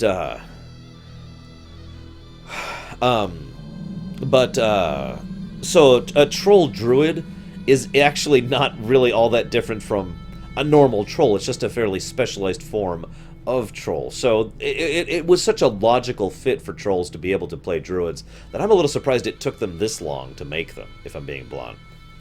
Yes. I'm ready, Vol'jin. These be the dark times. She has returned. The revenge of the Darkspear finally comes to play this day. Let me know when you're ready, Swift Killer. We not let us slip away again. Hello, Fallout Bear. Glad you enjoyed, or I hope you enjoyed the StarCraft stream. As I say, in Zul'Gurub, and actually technically in Zul'Aman as well, we saw sort of troll druids. But again, the troll druids we'll be playing as are the partners with nature, not the, You were foolish to come here, Sea Witch. the other kind. You escaped our vengeance once, but the Dark Spear tribe will not abide your trespassing again. You are weak, Vol'jin, like your father was weak. Today, I will finish what I started long ago. The Dark Spear shall be wiped from existence! Note the statue to Ashara there. Take care of our spirit. DCCXLII. I can't remember what number is that right there. There's an inside joke to that, but yeah. We got this, man. Come on, Zuni. Oh, agreed, Lilu. It was a great demo. Freaking amazing demo. Ah, crap. We best be stomping out the fires, man. I actually just talked about that Fallout Bear. My power is waning, you fool! I will come for you next. This is part of why I wanted to do this without heirlooms. Otherwise, I just one-shot her. Well, like three-shot her.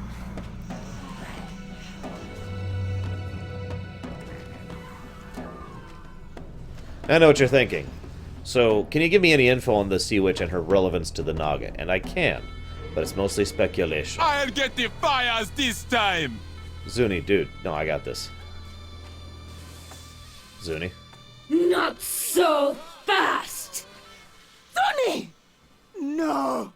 No! It be done. Our ancient enemy is defeated. I've been waiting a long time for a chance to avenge my father. A great weight has been lifted from my shoulders. I must be returning to Darkspear Hold. Please, meet me there once Vanira is done with her healing of the boy. Well, I'm afraid there's nothing I can do for our brother.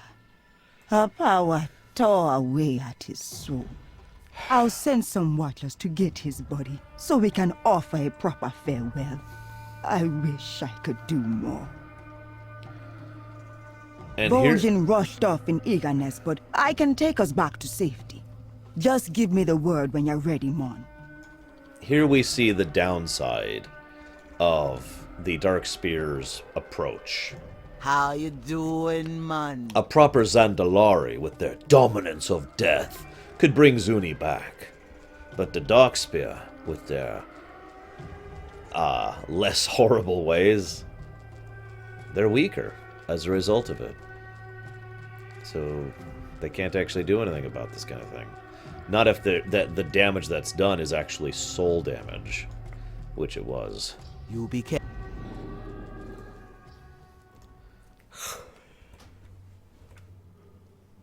Pardon me. Now, the only thing I want to mention about the Sea Witch, we have very little to go off of with regards to her, but she's...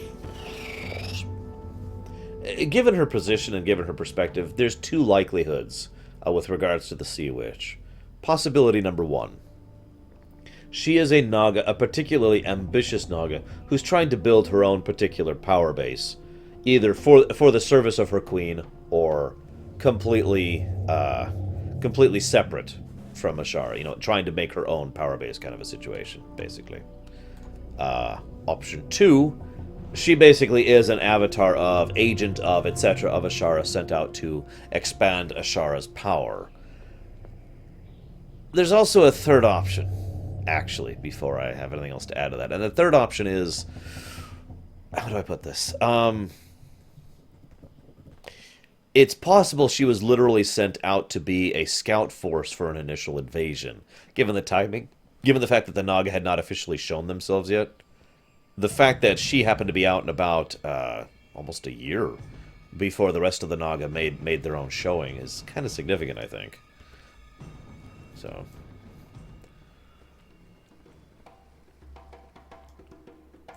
The spirits be restless. When the tower that burst forth when the Sea Witch died was immense.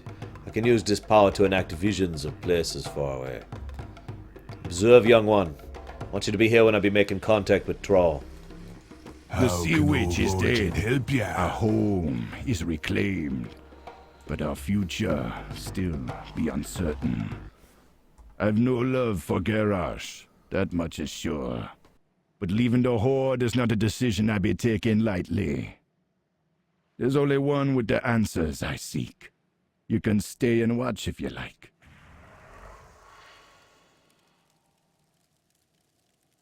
Vol'jin, it's good to see you, brother. Thrall, I'm glad you be well. There were rumors otherwise. Indeed, someone did try to kill me, but that is not my greatest concern at this moment.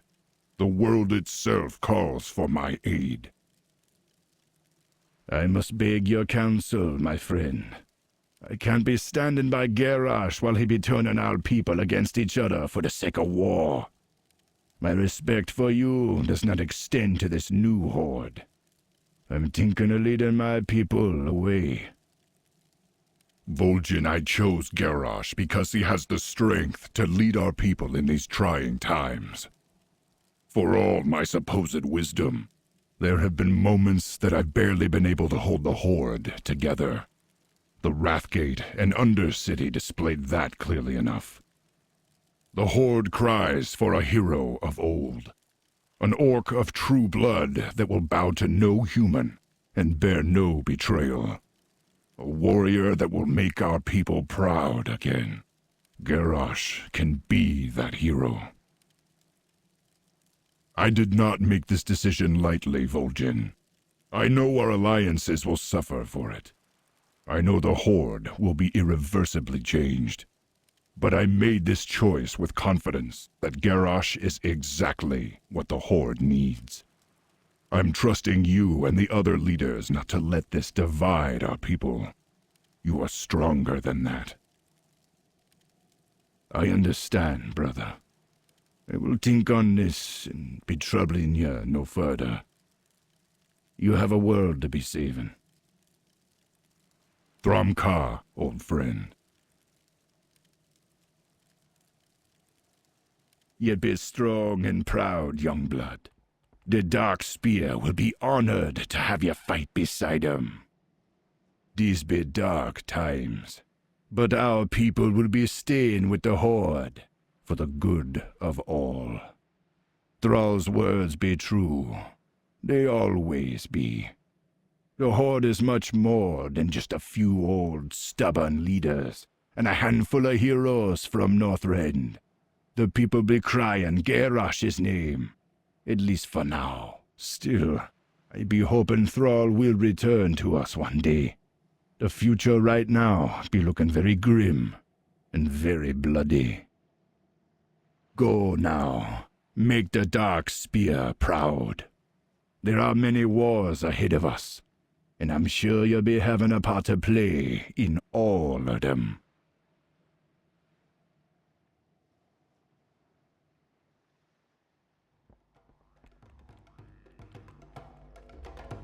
So, controversial thought time. I actually already said this, but it's relevant right now. Garrosh was exactly what the Horde needed. Because he united the Horde like no one else did. He provided an unequivocal, terrible, horrible villain for all of them to unite against. The Horde, as a whole, have been more united against Garrosh than they have been since their inception, basically. Even the Blood Elves and the Forsaken had stronger ties with the rest of the Horde as a result of all being unified against Garrosh. I'm not saying that's really worth the price we paid for it, that all of us paid for it. I also want to point out one other thing. Thrall has a tremendous amount of respect amongst the other leaders. And that's a problem, because Thrall does not always have all the answers. He is not always right. Thrall believed Garrosh could turn into his idealized version of Grom. He believed he could be a strong warchief, which I agree was needed. Someone who was not too inclined towards peace, like Thrall was. But he believed Garrosh would not be too inclined towards war, which he was, obviously. We needed a strong warchief. We needed someone to be able to stand up and say, no, we're not going to let you just push us around. We're not going to abstractly conquer and kill, but if you keep pushing us back and you keep refusing diplomacy, we're going to go ahead and stand up and fight for ourselves. We needed a strong warchief, and Thrall believed Garrosh was that one. Now, it is worth noting the exact wording of that was basically, Garrosh could be that person. It is actually, yeah, that will be enough for... where is it?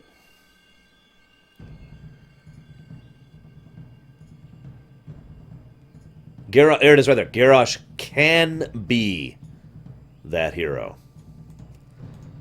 I would have made Cairn Warchief. That is such an easy answer. Cairn was a strong Warchief. God damn it.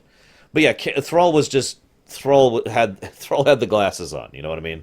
And he didn't really see what he was doing. And unfortunately, this is another situation where...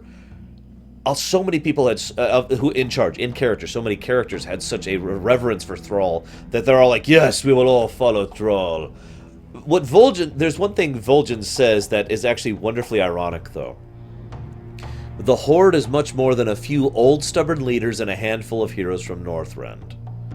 The people be crying Garrosh's name. This again goes back to what I keep talking about. Some people are asking, how is Garrosh so popular? Well, remember, the people who know just how much of an idiot and a bastard him are the main characters, basically, most of the racial leaders and the other main NPCs, and the PCs. the player characters who actually went through the Northrend campaign. We hated the crap out of Garrosh. From day one, you would not believe how much vile was spit at Garrosh, and still is to this day. And I'll continue spitting vile at him in the future, because he's a terrible person. Well written, but terrible. Terrible, excuse me. But the point is, we're like the 0.1%. All those other people, all of the, no, it's not a stupid question at all, Preacher. All of the normal people, the common people, gushed about him. Ah, you brought us victory against the Scourge. You brought us victory against the Lich King. And now you're making Orgrimmar great again. We no longer have to go hungry. We no longer have to live with what we have. We can actually have comforts and luxuries. And we will grow and be strong, just like we used to be. So it's understandable why so many people, primarily orcs, were like, yeah, Garrosh is the greatest.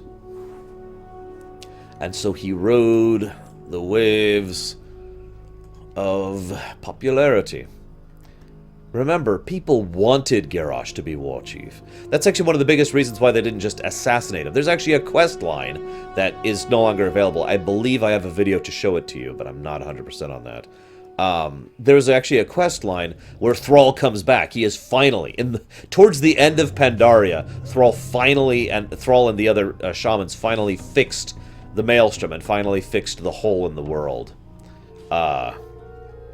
And so he finally gets to come back, and Thrall's first reaction is, I'm gonna go kill Garrosh. And he just comes through massacring all the orcs here, because he just sees them as, you know, a threat. It's such a binary black and white problem for Thrall. But he actually talks to several of the orcs as he does so, and something really disturbing occurs to Thrall. His own people want to be this evil, want to be this bastard, want to be the conquering, destructive force. He understood for the first time that Garrosh was actually popular, and that people genuinely supported Garrosh. And Thrall had a really unique problem. Thrall was like, I can't just come in and take over, because at that point, I would actually be going against my own people's wishes. There's too many people who actually support him. I can't just go in and kill Garrosh and take the mantle back. I would be a conquering, enslaving force to these people.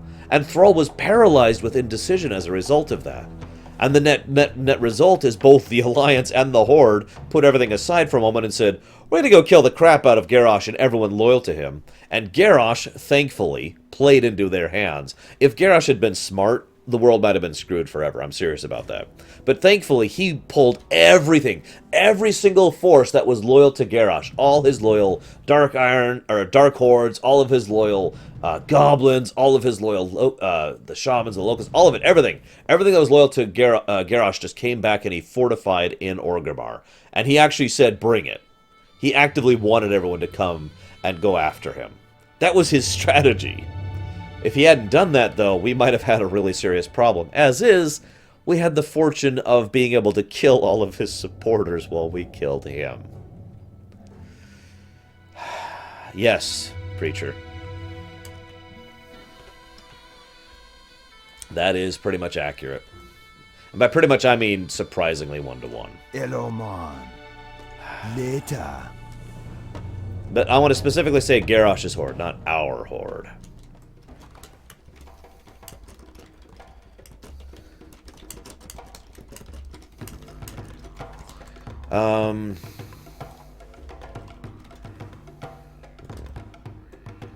That's really short.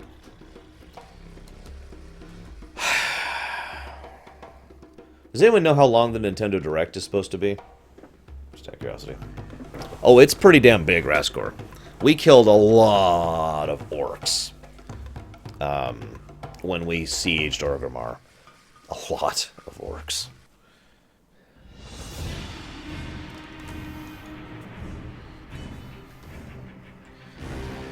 With that, we're actually done with this server. We're never going back to this server. Yay. Yay.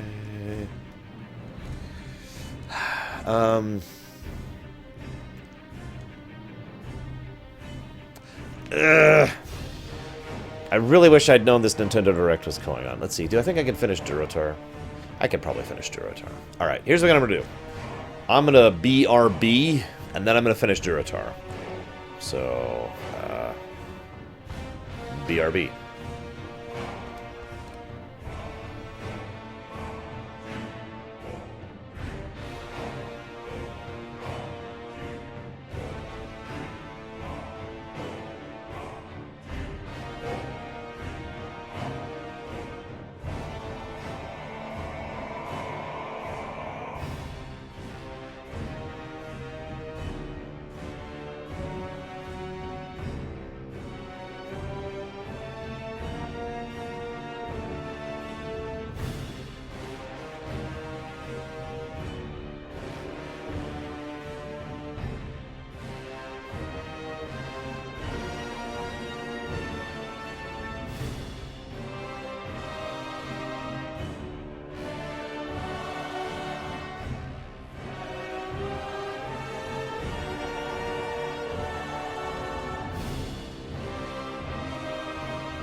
Yay! Apparently Earthbound for 3DS. Buying the crap out of that.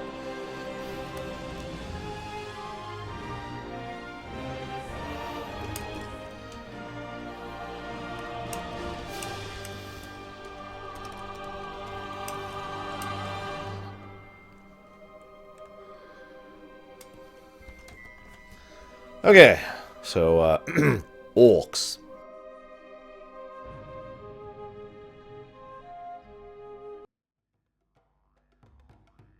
The Great Cataclysm has shattered more than just the world. War Chief Thrall, arguably the most powerful living shaman, has left his people behind so that he might stop the Cataclysm at its source. Yet, in his absence, the Orc champion Garrosh Hellscream has become the Horde's new war chief. Though popular amongst the Orcs for his victories against the Lich King, Garrosh's reckless leadership has begun to cause a rift between himself and the other leaders of the Horde. With Durotar's natural resources nearly depleted, Garrosh seeks to take whatever his people need to survive, regardless of who stands in his way. A dangerous new era for the Horde has dawned, and it falls to brave Orcs like you to uphold the will of the new war chief and assure the dominance of your people. We must uphold the will of Garrosh Hellscream, and we will dominate. Oh my god, really? Really? Report player for spamming. Go away. Remember, only you can stop gold farm sellers. Seriously. I'm serious. Gold sellers shouldn't even be a thing anymore. You can buy gold in-game. That's a thing now. You can buy gold in-game now. You know, here, watch this. See this? You see this? Hey, look. Bam! There's 37,683 gold for 20 bucks. Bam! One of the... I'm sorry, this is a really weird topic to talk about. But consider me one of those people who is fully in favor of the fact that Blizzard sells their own gold right now. And you know why? It's because of them. That's exactly why, right there. Gold sellers exist anyways. They are a stain on the economy. And I can't even begin to explain how many different ways they affect the economy. I mean, seriously, gold farmers have been wrecking MMO economies for years and years. You buy gold with money, Rory. It's 20 bucks. Or did I say gold? Did I slip up? And it's cheaper than gold sellers. That's also true. But yeah, so I could actually sit down and do a thesis. I don't want to. But let's just say there are plenty of different ways in which gold sellers negatively affect the gameplay and the actual player economy of every MMO. Especially WoW. If you want to earn gold, go earn it. That's fine. Go do it. But the problem is, those guys exist, period. Those kind of guys exist regardless. You can't... The only actual defense that has ever actually worked to prevent gold farmers is to sell gold legitimately. So the fact that I can hit this button and this button and this button, I'm not going to hit it obviously, but the fact that I can hit this button right here, bam, the fact that I can do that, that actually is safe, simple, does not hurt the economy in any particularly major way. In fact, it actually helps keep the flow of the economy going. Wait, what, Mega? Huh? I could do it, Deutsch. You think I'm kidding? I know this game inside and out. I could do speeches about this game. I have been doing speeches about this game. Anyways, this and the most important thing is it's safe. Now, if you don't understand what I mean by that, the vast majority of gold farming sites, and I mean the vast majority of them, either have viruses or keylogs or other things in them that are specifically designed for only one purpose: to steal your account and to rob it of all your things and to use you as a throughput for other gold. In other words, they'll farm gold over here on character A, send it to your character they have stolen, and then mail it off to the actual destination character. It's a way to help screw up. It's another way to. It's basically a form of gold laundering. It's harder to trace that way because of the way the database works.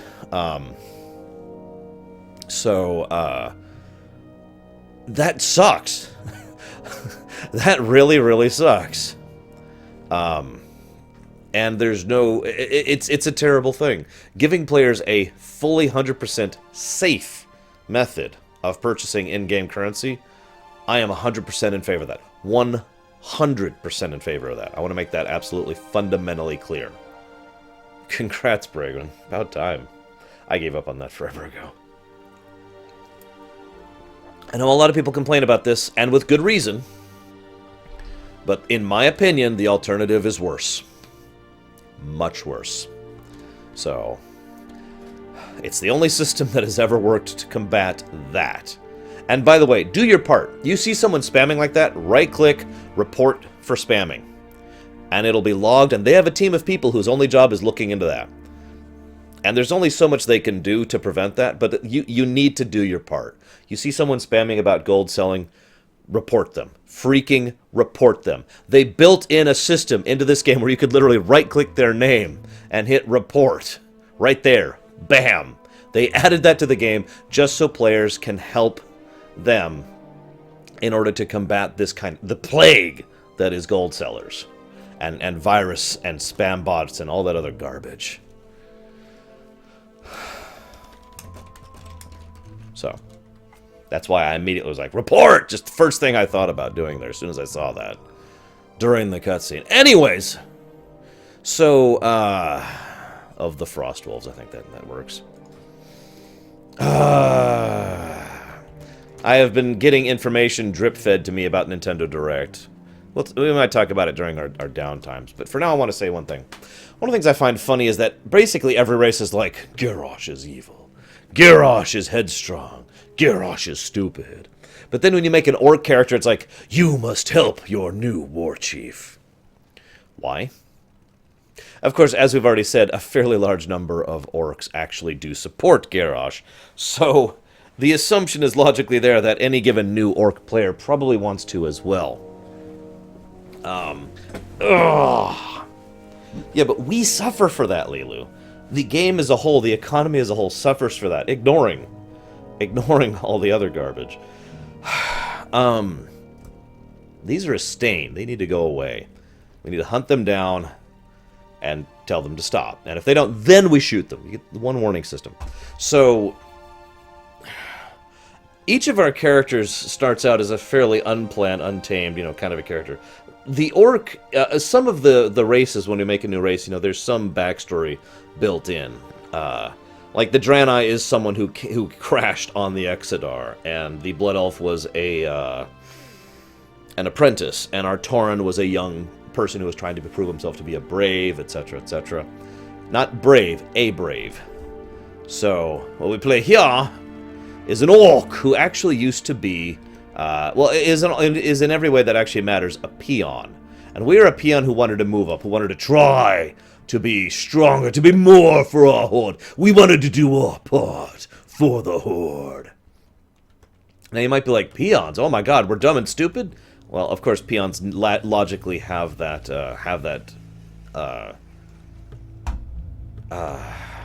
reputation, and for good reason. But in all seriousness, a peon just means one of two things, or both. A young, unproven orc, or an orc worker. So, yeah. Work. I used to be able to do a perfect orc first. Work. I can't do it anymore. So anyways, so that's who we're playing. We are playing basically an ex-peon who's like, you know what? We can do more for the Horde. Whatever class we are. Obviously, I have chosen the best of all orc classes. Warrior. Speak, friend. Finally you are of age, Rage Roar. Of age to battle in the name of the Horde. To conquer for the glory of the War Chief.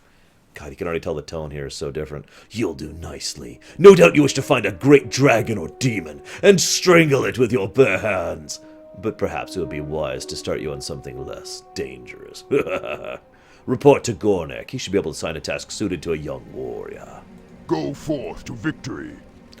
That used to be true, Schmeidhoff. In gameplay, I mean. Strength and honor. Another one of Kaltunk's recruits, A sorry state of affairs we find ourselves in. If this is the best the Horde can produce, no matter. By the time we think you're ready to leave the valley, you'll be a proud warrior of the Horde. Your first order of business will be a little strength in your backbone. I could send you out to the Barrens to hunt Kodo, but, well, in all honesty, you're more useful to us alive than dead. I believe you'll be of more use to us slaughtering the boars you'll find in the farms to the northeast of here. Dabu.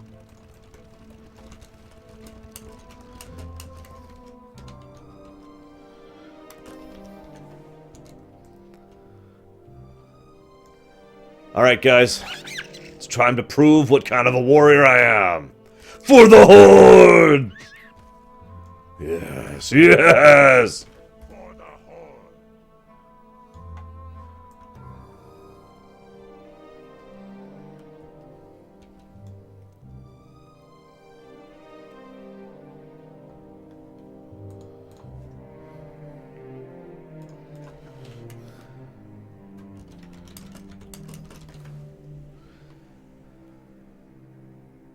Is that the quest I think it is, Rory? Hang on just a second.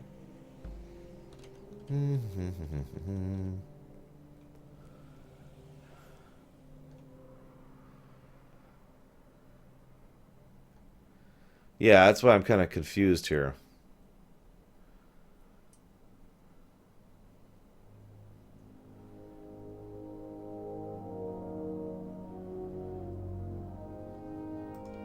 I'm not sure, Rory. I'm not sure.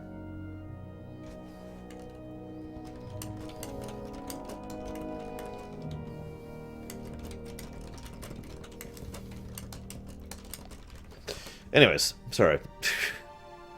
I just had to stream while a Nintendo Direct was happening, didn't I? For the Horde. For the Horde! Okay, this isn't doing anything for me. These are penned boars.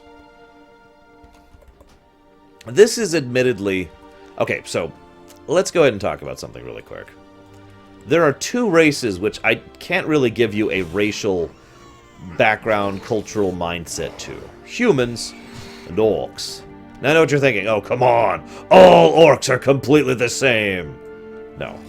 Other than humans, there is no other race that is as varied in their individual mindsets and mentality as orcs are.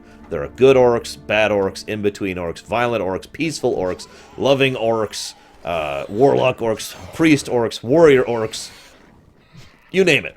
Orcs, again, along with humans, are the two most varied races as far as individuals in the setting, and that actually makes a lot of sense. It is a little bit unfortunate that most of the more well-known evil bastards in the setting tend to be orcs. Orcs, excuse me, I really should say that properly, because orcs are a completely different thing. But yeah, tend to be orcs. Also, orc mage. I should probably go ahead and put on some... What do you think? Should I get myself a real weapon? I've got the True Silver Champion or the Bloodied Arcanite Reaper. Which should I use, guys? As my orc. Orc. I'm so used to saying orc. A ridiculous... I guess I just kind of answered your question, actually, Preacher. They are humans, basically. Completely varied. I will, of course, take my commander's hat. For the Horde! Yeah. I will now delete my commander's hat, because it's stupid. Loktar! Not bad, Rage War. But don't let it get to your head. You'll fight tougher than boars in your career. Nonetheless, you've... hang on, just a sec. You've proven yourself well, and your next trial will be against a more dangerous opponent, so you'll need some extra protection. You're not just another grunt. You seem to be a serious warrior. Good, because that's exactly what I need. Try not to let word out, since I don't want to cause a panic, but there have been reports of humans nearby. This is an egregious betrayal of the peace that we negotiated with that miserable Jaina Proudmoore. We can't allow humans in Durotar, especially not in the valley. You'll find them to the south. Strength. Thrall, huh? And while you were gone, a parchment came for you. Read it when you have time. If I'm not mistaken, it came from the warrior trainer. For the Horde. Hang on just a second.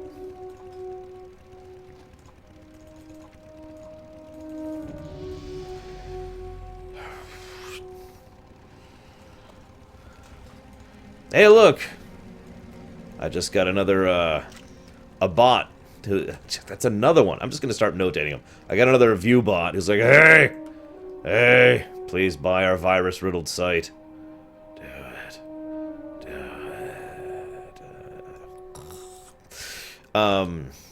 Oops. Okay, so I'm hearing Reaper. Like, literally everyone says Reaper. So, yeah, okay. If you insist. We'll have a real axe for the Horde. Sug. What's that you have there, a parchment? You're not a scholar, I hope. Ah, it's my parchment. Heard you be coming to the valley. I'm glad to see you made it. Let's hope you survive the trials ahead. Go for Right, let's go ahead and read the parchment victory. here. Thrumcar, warrior. I won't fawn over your deeds of strength and valor. They're old news. Killed any humans lately? Not many, I wager. You're slowing down. Getting soft without a challenge. I think so, Psychotic. I need another pair of hands, and no matter what your toadies say, you need the training I can give you. Whenever you get that through your thick skull, I'll be waiting under the canopy just outside the den. What do you need? Well, they are very much part of the problem, Lilu, absolutely. I've been instructed to prepare you for battle, although from the looks of you, you've already spent a little time on the field. Good. As you continue your journey, you'll discover you can begin to use new techniques. Go, get some experience. Teach yourself how to charge. Then let me know what you've learned. Go with honor.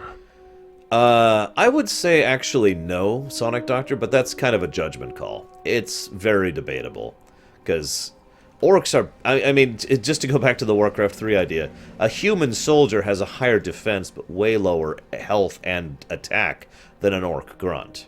So, Raptor. oh, sure gets hot out here in the Valley of the Trials. Ooh, if only I had some cactus apples. I can make my famous cactus apple surprise. Nothing cools you off faster than a piece of that delicious treat. Tell you what, Ragerar. You bring me 6 cactus apples, I'll make you a portion of the cactus apple surprise to take with you on your adventures. For the Horde. Yeah, that's why Orc Warrior really just kind of works for me. And why my first character ever, of all time, ever, was an Orc Warrior. Nobody knows. Okay, Rory. Well, I guess that's probably as why I didn't have an answer for you. I guess that explains it.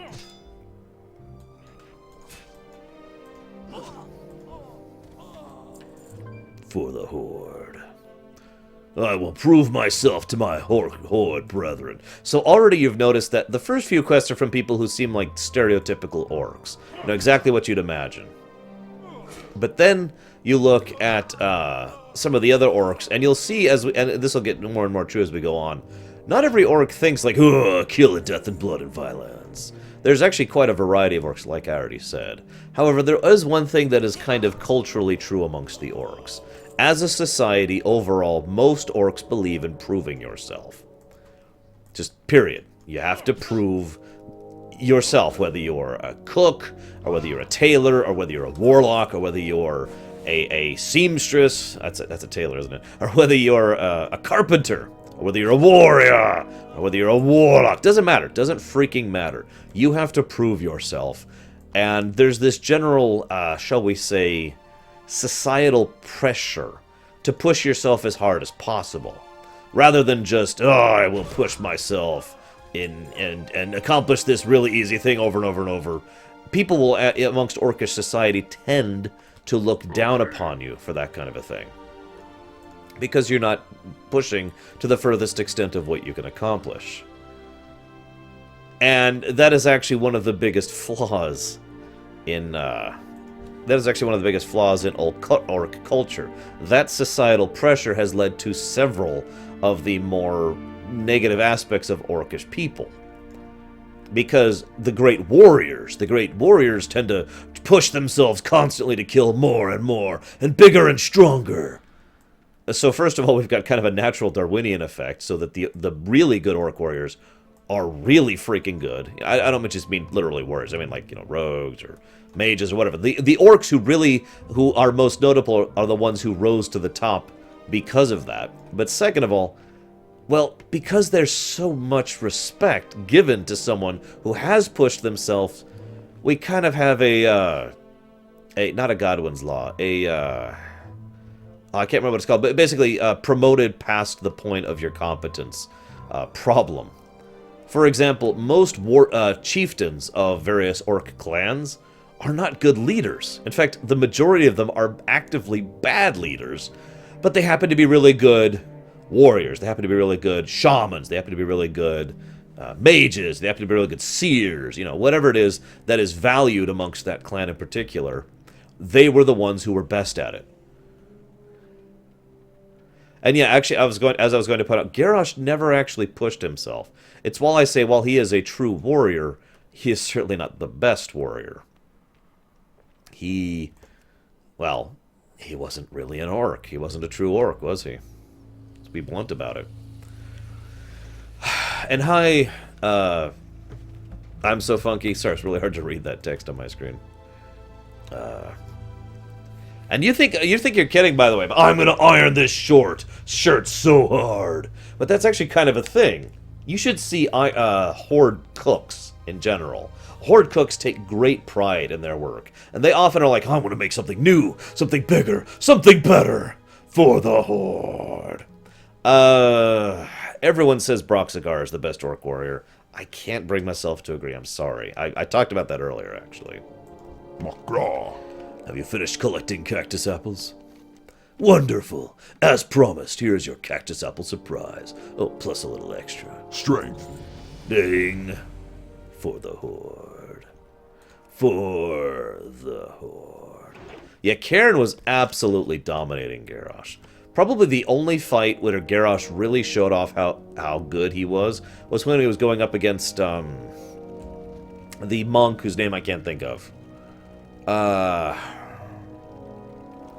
can't think of his name. He's actually a really cool character, and I can't think of his name. The Pandaren, the monk.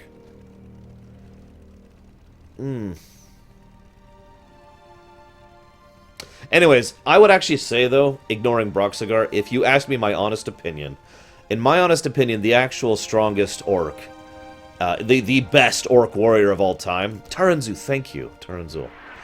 The actual best orc warrior of all time is Varrock Sarfang. Sarfang the Elder. Blood and thunder.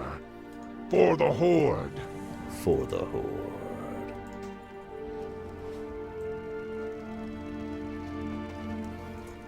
Thrall, Hull. You know, Taranzu is kind of a weird character, because there's scenes where I absolutely love him. Seriously. When he just shouts down both Jaina and Lorthamar was a great scene. And then there's other scenes where it's like, dude, why don't you just say what you mean rather than being obtuse and elitist about it? You know? That is correct, Psychotic. That is correct. And yes, Kalenshan. Yes, he is the father of Sarfang the Lesser. Oh, don't ask me that, Ravenwind. Nobody would agree with me on anything. It also is debatable what certain people are. For example, is Archimonde a mage or a warlock? You know. Executed with quickness and discretion. A job well done. I must send you back into the fields again, warrior. You will find large numbers of scorpions northwest of here. Bring me 8 of their tails. The antidote for their sting is actually made from venom extracted from their stingers. We keep large quantities of antidote for scorpion venom on hand to heal young bloods like you. But I'm sure you won't be needing any of that, will you? Go with honor. What do you need? Cursed peons. They work hard gathering lumber from the trees of the valley, but they're always taking naps. I need someone to help keep the peons in line. You look like the right oak for the task. Here, take this blackjack. Use it on any lazy peons you find sleeping on the job. A good smack will get them right back to work. Be safe. Well, yeah, absolutely. Thrall is a terrible warrior. I will agree with that. But that's the catch, really. In fact, there's actually a big amount of character development in that scene where Thrall finally stops. Be busy. Leave me alone. We're going back to work. Where Thrall finally starts acting like a shaman rather than a fighter. Yep, Archimonde's totally a demon hunter. Yep. But yeah, Thrall... this is actually kind of funny here. Kind of orc. Okie dokie. Remember, we basically used to be a peon, and we just wanted to push ourselves to be more, you know, per normal Orcish standards. So, I love that, like, one of the first questions... Actually, no, he didn't, Gnarlax. He was losing. I like, well, one of the first... Well, okay. It's more complicated than that, but I already talked about that, Gnarlax. One of the very first Orcish quests we get is... Go beat up the peons and get them back to work. And yes, this quest was in vanilla. This is almost unchanged, actually, from vanilla. Which WoW character would I like as a friend or a companion? Oh, that's a tough one. There's so many WoW characters I actually really enjoy and I like. And okay, so do you mean in real life or mean in the game? Because those are very different questions. Like, if you mean I could have, like, the Guild Wars 1 hero system, who would be my first pick for an NPC to join me? Or, if I could hang out with insert person in real life, who would I pick? Those are two very different questions.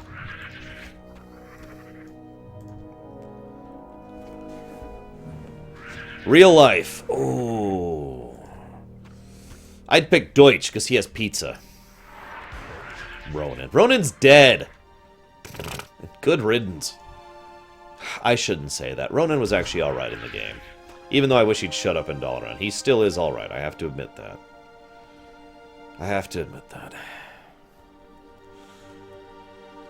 Okay, let me think about this for a minute.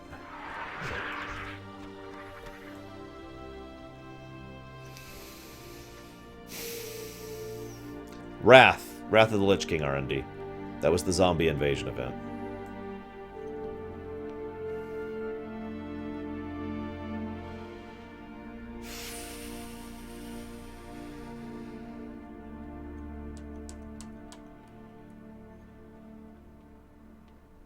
Absolutely, Ravenwind. I spent like 30 minutes where I just stopped playing. I forget where it was. And I just started talking about... Oh, it was in the Goblin Starter Zone. Wait, no, it wasn't. Whatever. What do you want? Where I just talked about how that system could work and how awesome it would be, in my opinion, if they added that to Warcraft. And how I would have so much fun running around, gearing up, and transmogging, and leveling, and setting up the talents of my heroes in Warcraft. I would spend... That would rejuvenate so much of the life of this game for me. Just bam. And then go take my heroes and go do Hellfire Citadel right now. Done. I would I'm already subbed to the game, obviously, but I would like ultra sub to the game just to make that happen. Man, I'm really torn on this.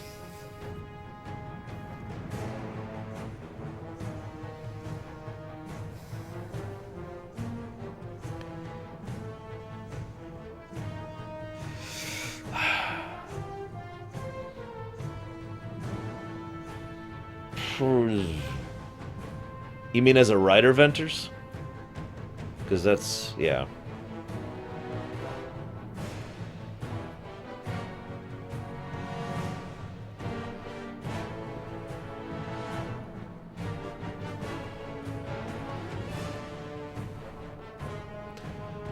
Because we're going through the Cata content, aka 1 through 60.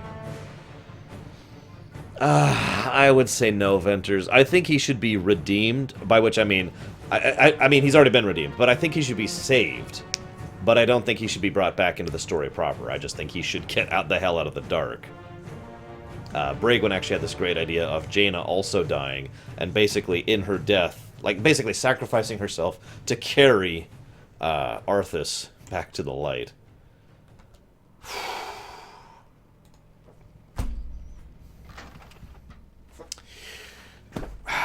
I'm gonna go with Kel'Thuzad.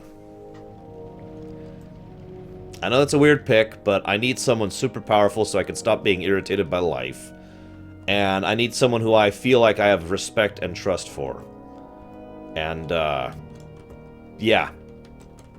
There's not many people who fit both of those definitions who aren't hideously evil. Yep, we're dropping frames. Frames be gone. Blood and Good time to turn in thunder. quests. The carapace of the Scorpid isn't so thick that the strength of a determined warrior will be deterred. Strike strongly and without doubt, and the Scorpids will prove easy prey. Report spamming. I do think it's interesting, this is the only starter zone we've seen gold spammers in. Of all the characters we've done so far. There is an important lesson you must take away from fighting Scorpids. The smallest or largest of opponents can still send you to your doom. In fierce combat, any number of things can prove your downfall. I have no more to teach you. You have done well. I will watch your progress with interest. Dabu. Hey, Kel'Thuzad was right. This world must burn. Thrall Hall. No good lazy. Do you have my blackjack? Did you catch any peons sleeping on the job? Good, good. Maybe they'll think twice before slacking next time. Thanks for the help. May your blades never dull. Ding, as they say. Yeah, we'll do it right here.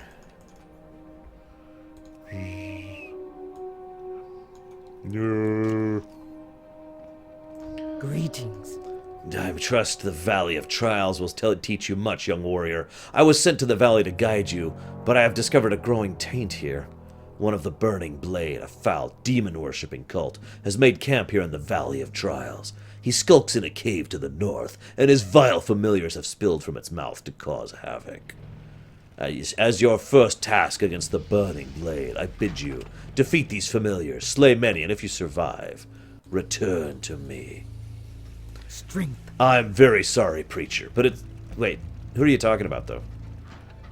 Who's Shion?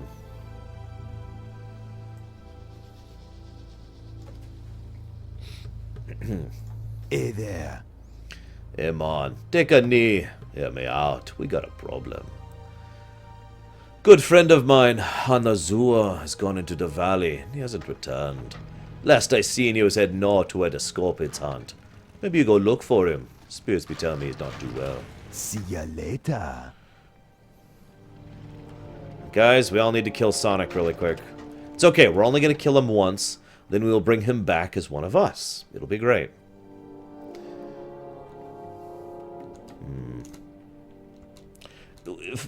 Maximum effect.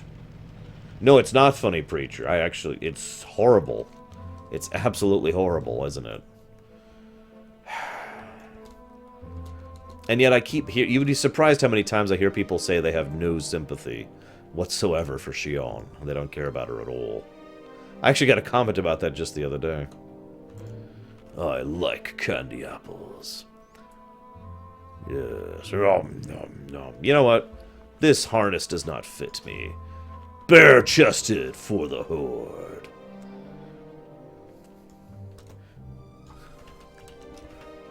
Yeah. Oh, got another bot. Another view bot. Another view bot. Go away. I shouldn't call them view bots. They're just people who are trying to sell me on view bots. No, sure you. No, that's Hakkar. Wrong person. God, dude, what are you doing?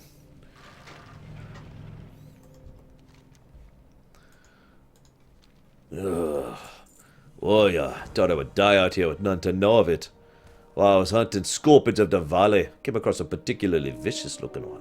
Hurling myself at it, I managed to inflict a massive blow to its claw before it closed around my leg. I wasn't ready for its stinger, though. It sliced down into my chest, cutting into my flesh, letting my blood. Please, you must kill the scorpion for me. My honor must be upheld. Okay. I don't mind doing that.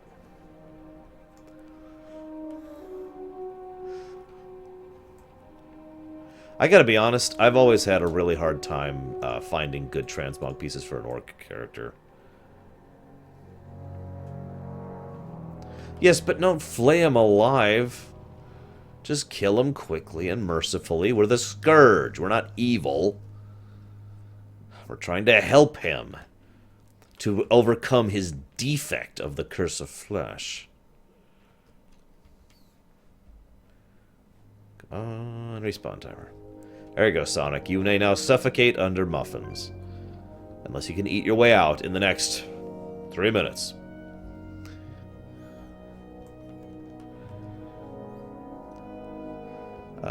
This is actually a long respawn timer. Kind of impressed by this.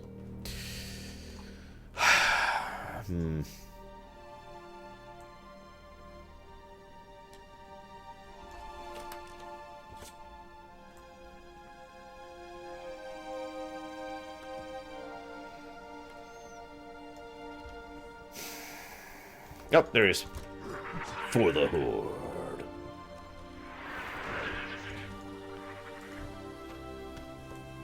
That would be terrible, Sonic Doctor. Holy crap.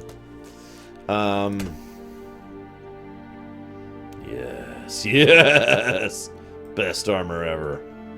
Hello, Shamrock. I'm still debating your quest adventures. I haven't forgotten about it. I know this is going to sound like a weird pick, but my Shepherd would actually be a good pick for the Warcraft setting. She would completely overhaul the way so many aspects of the way these people interact with each other. Or, I would also be okay with Sheridan from Babylon 5. Me father said I would never amount as much, and here I am lying beneath a tree as my life seeps away. I'm afraid it looks like he was right. At least I wish to die knowing my last enemy is dead. My blow was not enough to kill him, but looking at the damage I inflicted gives me some small measure of pride. That small measure will be all I have to sustain myself if I die, and in that light, the short list of my life's accomplishments fill me with anger. Seeing the deed you have done for me steels my heart. I cannot fall so easily. I must endure. But it remains I cannot make the trek back to our settlement unassisted. Please, return and tell Gornek of my situation. Maybe he can help me. Favorite Horde race to play as? Forsaken. I am Forsaken.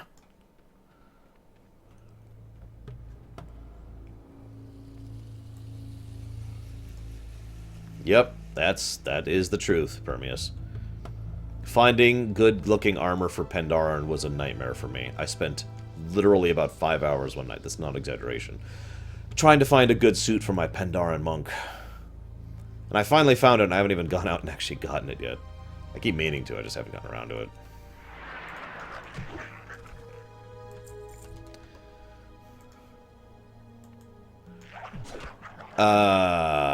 Let's say before Preacher.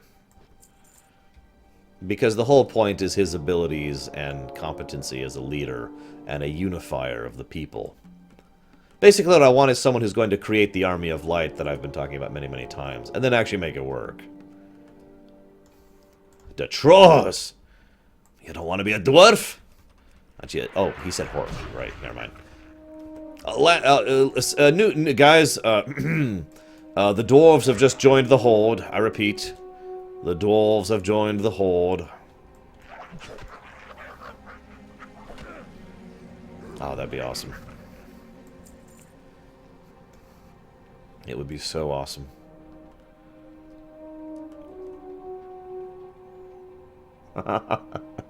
Yes, it's Kale. No, it's not Kael'thas who says that. Quite a few random NPCs say that, though.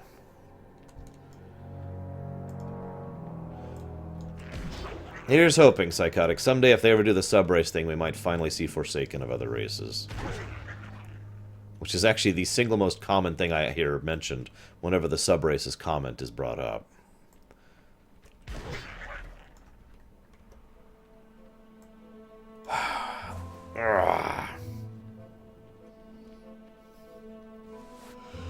Oh, don't even say that, Fallout. I really hope not. Excuse me, I really hope not. We don't need that right now. Yeah, no kidding, Psychotic. His quote in Frozen Throne is incredibly apt. In truth, it was I who was betrayed. Still I am hunted. Still I am hated. But now my blind eyes see what others do not. That sometimes the hand of fate must be forced. Depends, Gnarlex. Depends on how much it costs and how high quality it is. If it is not too expensive and is high quality, yes. Remember, microtransactions are not in and of themselves a bad thing. The problem is most people abuse the unholy snot out of microtransactions. So if they implemented it okay, then I'd be okay with that as far as the sub-racist thing. Loktar. You've done well, Rage Roar. Although the fire familiars, I'm not a troll, were merely pets of a darker power, your success against them foretells greater deeds. Through my divinations, I see items of power. A medallion hides deep in the burning blade coven, guarded by beasts and black magic. We must have it. For too long, these demon worshippers have defiled our homelands, cleansed the coven of its demonic taint by slaying these fell beasts and their leader. Return with this medallion as proof of your deed. Go! Fight well, friend. Loktar. Rage War, you are a dependable orc. Can I count on you for another task? Some time ago, I was surveying the cave to the north for minerals, and I left my favorite pick behind. When I later returned to retrieve it, I found the cave was filled with vicious beasts. Will you go back to the coven and get my pick? I left it in the chamber by the waterfalls. My pick has a spell on it, so you can see it in the dark.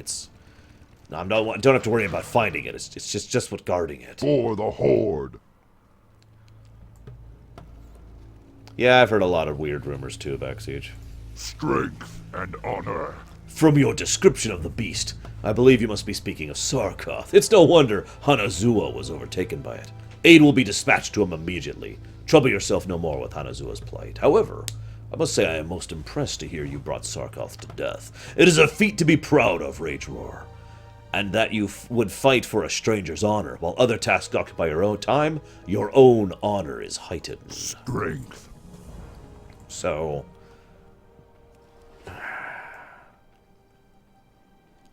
What, Brigwin?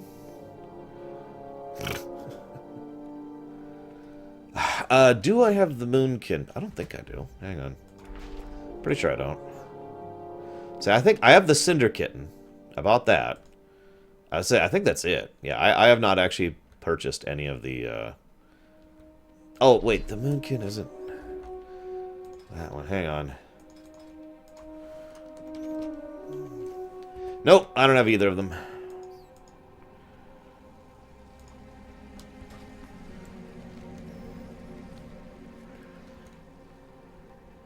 Hey, Redix. For the Horde. So I've been saving a speech for when we finally start talking about either TNG or DS9. I haven't decided which yet. Did you donate in USD, Redix? Because if you didn't, I have to go manually accept it.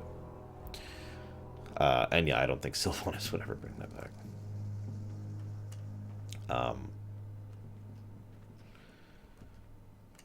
Oh, Moonkin was from the plushie. Gotcha. I really doubt that, Backsiege. I mean, other than the army she already has, her primary goal at this point is Valkyr, not the army. Yeah, but... God, why Calicos? I'm sorry, forgive me, but the Calicos-Jaina relationship was just stupid, in my opinion. Calicos is like, hey, I am here, and I am a main character, and Jaina's like, I too am a main character. And then there was smooching. That's pretty much the relationship between the two. There's no chemistry. There's no... anything. There's just... hey. We both happen to be in a book together. In fact, to my knowledge, that relationship has literally never actually come out in the games at all. It's just in the books. Alright, let's see here. I do not have anything that has gone through yet, Redix, so I'm afraid I don't know what's going on there. I'm not even kidding. There's no build-up, there's no development, it's just... Wait a minute. We are together! Like that's it. That's the relationship. Now, some of my viewers think I'm very anti-relationship in fiction, and those viewers are partially correct. Hey, Zadris. So, what I am is I'm anti-obligatory romance of the week. Yes, thank you, Lurker, for getting there before I could even say it. The obligatory romance of the week is a concept that's actually in television. However, it still applies very, very much in all other forms of fiction. Basically, the idea is, rather than having a relationship that means something, or is built up, or is decided to be an actual relationship, with actual ups and downs and friendships and all the other things that a relationship is built out of, they just kind of arbitrarily say, you two are together because people like seeing romance and sexy times on screen. You know? And I get so sick of that crap. If you're going to do a relationship, do it right, and actually make it a relationship. I will say Arthas and Jaina at least had something interesting there, especially given the fact that they weren't actually together, and yet there was some very natural chemistry between the two. Keiko O'Brien is the best example of this, absolutely. But Caligos? Caligos, they haven't done anything with it, too. It's just, we're together now. The end. What's it mean? What's it do to his character? Nothing. What's it do to her character? Yeah, nothing. Basically, I hesitated on that because some people would argue that the only reason that Jaina was able to pull back from her blood, from the haze of rage that the arcane bomb did to her, was because of Caligos. But I would say that's debatable. Given the fact that she was able to hold off that rage on her own for as long as she did, I think that was all her. I mean, for God's sakes, Thrall managed to reach through to her better than Caligos did. And those two have nothing going on together. I don't care what the gnomes say. Oh, sorry, yeah, I'm sorry, Preacher, I missed the question. That is a particular form of magic-eating demon called the Fellstalker. See, he's eating my magic right now. Stop that! I don't have any magic, I'm an orc. Orcs, orcs, orcs, orcs, orcs, orcs, orcs, orcs. Wait, that's the wrong orc, sorry. Here, I got a better one. I can't actually write it, but this is another good example of an Illidari, or excuse me, of a Fellstalker. One that's actually been domesticated and used as a mount. The dragon and the banshee. Don't, psychotic. No, I don't want to know about it. I don't want to know about it. I don't want that to be a thing. Ever. Gosh darn it. I was going somewhere. Why did this come up? Oh, we were talking about Arthas. That's why. Yeah, the Caligos thing.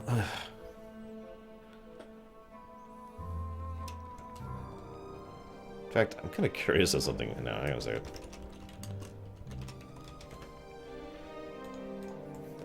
Because again, that relationship has literally never mattered, ever.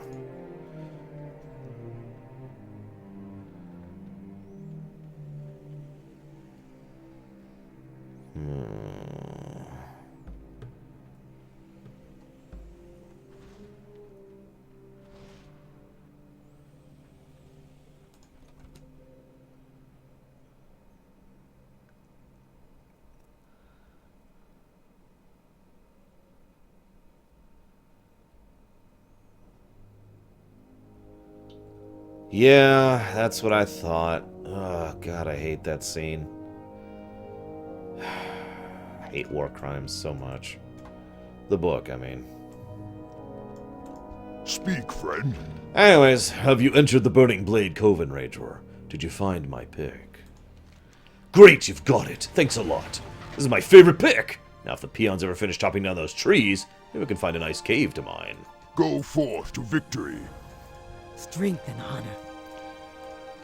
You've retrieved it, well done. Your efforts with the Burning Blade are key in rooting out this cult in the Valley of Trials, but I fear they have further aims in our lands. We have not seen the last of them. Your trials against the Burning Blade are finished, here in the valley, but I want you to report your findings. Go to the troll village of Senjin, seek out Master Gadrin. Tell Gadron of the Burning Blade, and tell them they have reached the Valley of Trials. Go forth to victory. So...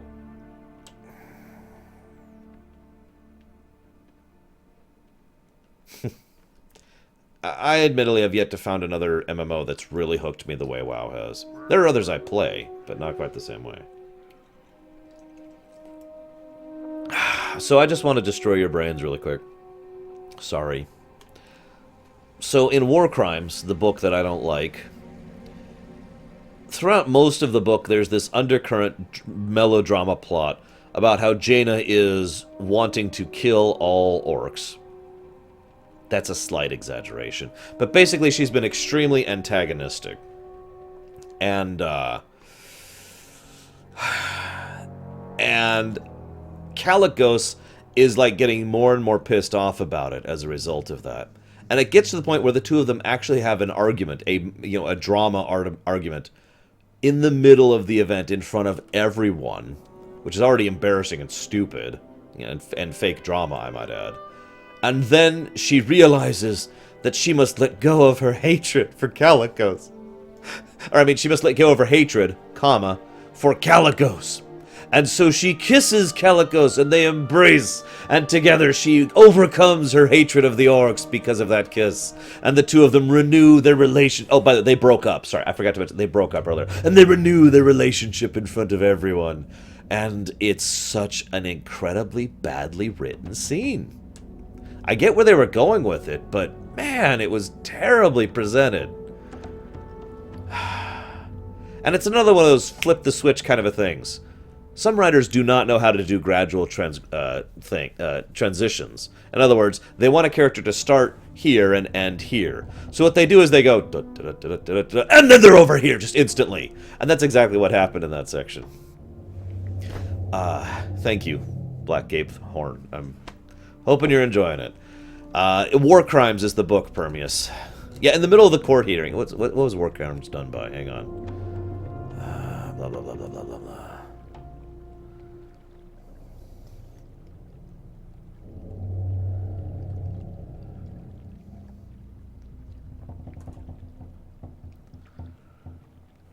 Whatever. Also, there was a stupid scene about a resurrection thing I'm not even going to go into. Let's just not even cover that. What you want? Your report come at a bad time. The Burning Blade is no longer here in Sen'jin, but we'll be vigilant in our efforts to prevent their return to the area. The Orcs are friends of the Darkspear Trolls. Honorable friends. We want to help the Orcs, but we need help too. Be seeing ya. This ain't good. Thrall's off to sea. Vol'jin's taking care of business in the Echo Isles. And old Master Gadron's left behind to take care of Sen'jin. And what happens? Those humans come out of Northwatch Horde and start set up camp in our backyard. Lucky for us, they just got here. They're still setting up base. You can help out old Gadron by destroying those supply crates they carry. And kill the laborers carrying them. Okie dokie. You might be like, oh my god, we're killing civilians. Well, A, no. But also, B, remember, we are at a state of total war at this point in time, so... How may I serve? Hey, yo, man. Bombay be working on a new mojo. You want a piece of it? Well, before you do, Bombay's gonna need you to pick up some jujus. First, Bombay needs you to get some goop from the crabs down at the water. Let me see your hands. Yeah, I'm gonna need 5 handfuls. Go on now.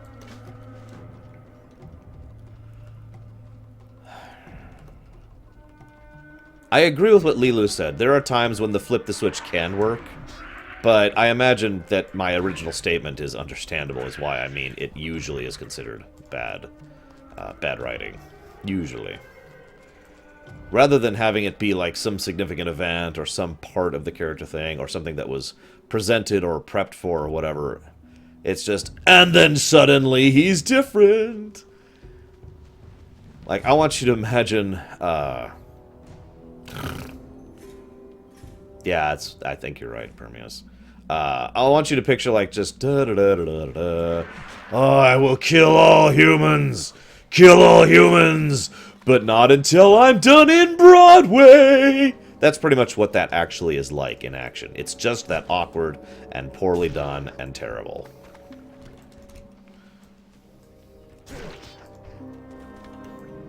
Seriously. I can do that again if you want me to, but I don't think you do. Oh my god, it's weird not having the talent to reduce the cooldown on charge. I actually knew someone who once wrote a story where there was some guy and he was a completely normal, ordinary guy. And then he got home one day and he decided to start murdering people.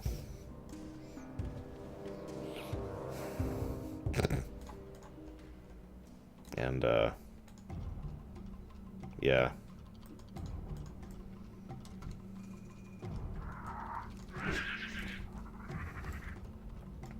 Of course, you're like, oh, that sounds, you know, that doesn't sound as bad as it sounds. The point was, the actual intention was for someone to like, slowly distort from being a good person into a terrible person and show the depths of depravity a person is willing to sink to. But she had no idea how to write that, so just he went home one day and he's like, oh, I want to kill people. What?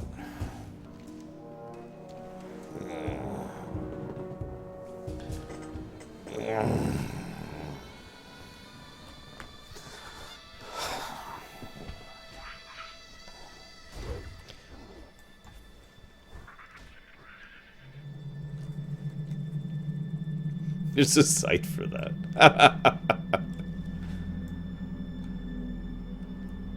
I knew it, Permeus. I knew it. You're the, never mind. What you be craving? You bring the jujus. I show you my mojo. That's the stuff. Next we're gonna get a position some scorpions that'll be running around here, but don't you worry. Bone Boy's not gonna let you get hurt. Bone Boy's got a big totem that you're gonna stick in the ground, and when the scorpion strikes, totem's gonna suck up all the poison. Then you're gonna walk away still breathing. Sound good? Sounds good to me, man.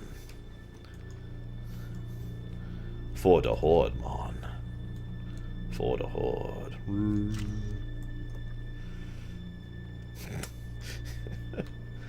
Alright. Hang on a second. I have decided to do something that you're all gonna make fun of me for. That one. That one. Do I not have the leggings? Oh, I already got this.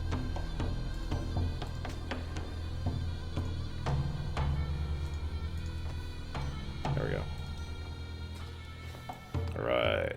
We're geared up for the Horde.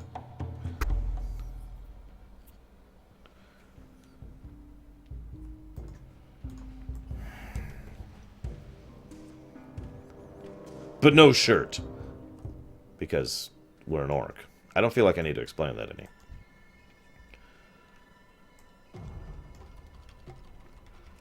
So, here's a question for you guys.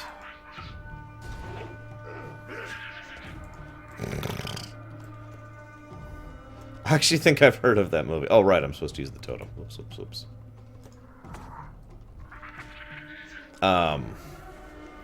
So... Oh my god, he's casting in Venom. No. Any of you out there have something that... Oh, excuse me. It's not actually your favorite thing. It's not the best thing ever. You know, it's not, you fundamentally know there are better things out there. And yet you really, really like it anyways, basically purely because of the nostalgia and because of the memories it brings you. It's curious.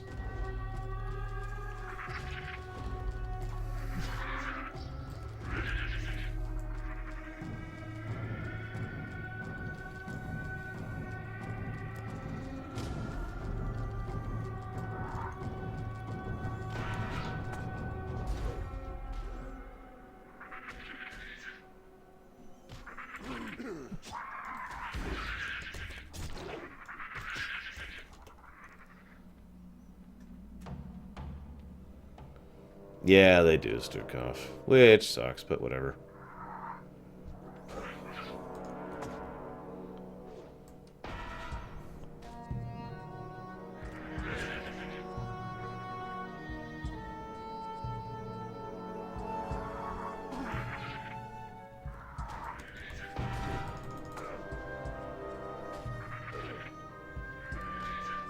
In case you're wondering why I asked that question, by the way, there's a specific song that I actually haven't heard played yet in Durotar.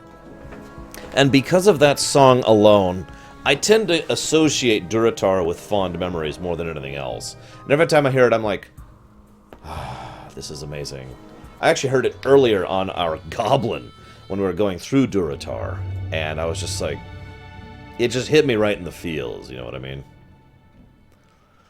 And it's funny because Durotar is, well, even back in vanilla, it was not exactly the best leveling zone, you know what I mean? It was not exactly the best first starter zone, I should say, not initial zone. But I always thought of Durotar so fondly because of that music and because my first character ever was an orc warrior named Rage Roar, actually, without the E. And I was just like, yeah, and charging my way through here and just absolutely eating the game up, and yeah. Someone call for the doctor? This is it. The scorpion juju Bombay been waiting for. Now we're gonna fix you right up, boy. You come back to Bombay when you've been in the fix-up. I got the spares to fix you, man. Do you be feeling well? Let's see. I'm having whiplash. Tazdingo! Nah, I'm a ghost, man. You seek me help? He come bokum. Ah! I'm a snake. But I can kill it. Someone call for the doctor? Right away. Hang on. There's a specific one I'm trying to get here. It's actually random. It doesn't matter which one you pick. You seek me help? Damn it. Come on. Do you be feeling well? How may I say? I do it now! Oh, crap. Oh, crap. No! I changed my mind, man. No. Oh, thank God. We're okay. We're okay. Do you be feeling well? There we go. It'd be time to go be fighting for the Horde, man. As giant orc. It's not actually as big as it used to be. But I'll take it.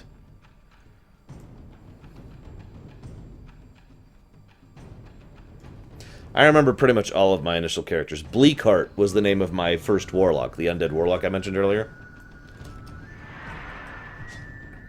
And, whoops, I was supposed to kill this. The name of my first Tauren was, Planestrider.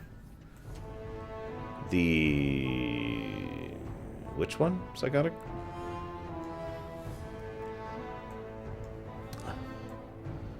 Damn it. Alliance dogs. They've actually sent 2 ships straight to Durotar. I hate that crap, Stukov.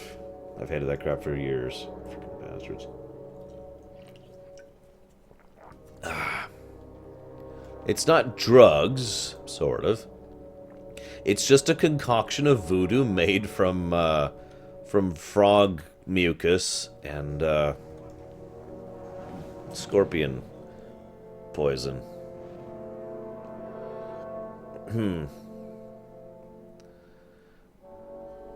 Oh, I know which one you're talking about, Psychotic. Oh my god, really? We're having this much competition? Seriously, guys? Hey, Grunge.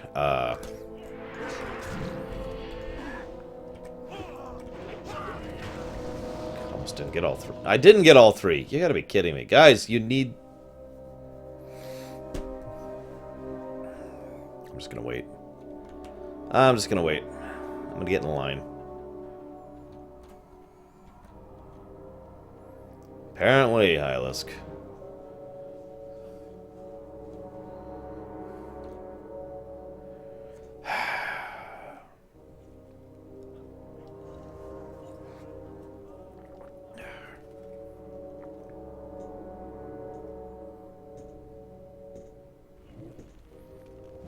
And of course, she's not waiting in line because she's stupid. Keep in mind, getting partial credit on this quest doesn't really do you much. Because you specifically need 3 crates and 3 guys each, so yeah. So doesn't actually help much. The good news is the respawn is actually quite quick. The only reason this is taking so long is because these people keep trying to steal, you know, kills from each other.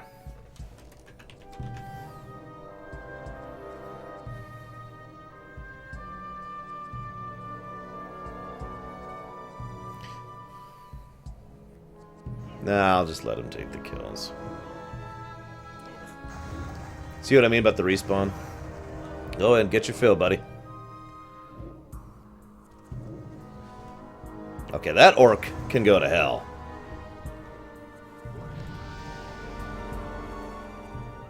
You done, Mon? I think he's done.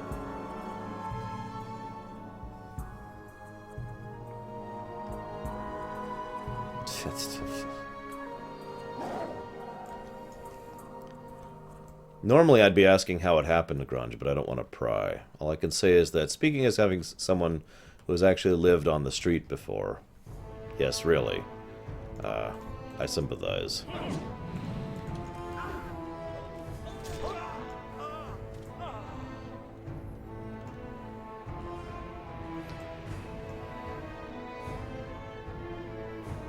Yeah, no kidding, Hylisk. You gonna take those? God, that guy looks like he's really new to the game. Just from the way he's playing.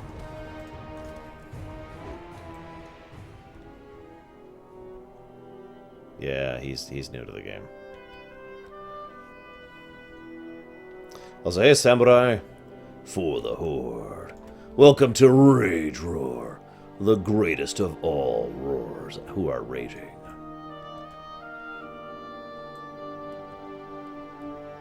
Yeah, tell me about it, Radix.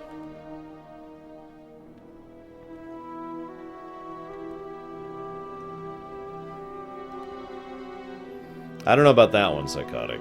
I wasn't raiding in Firelands at the time, remember? So, all Firelands has ever been to me is transmogs. Oh, well, of course I know what that thing is. I offered to get that for some of my druid friends, and they were like, nah, it's all good.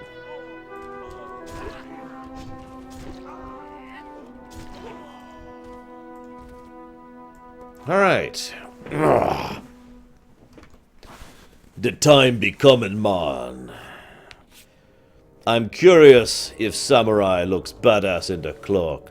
But unfortunately, he actually does. That looks awesome, dude. Congrats.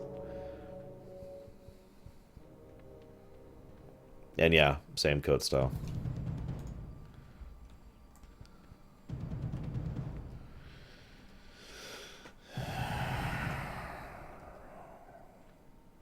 That depends on factors that we probably don't really know about. That's actually not my armpits. It's my beard. Or actually, those are my braids. Excuse me. See?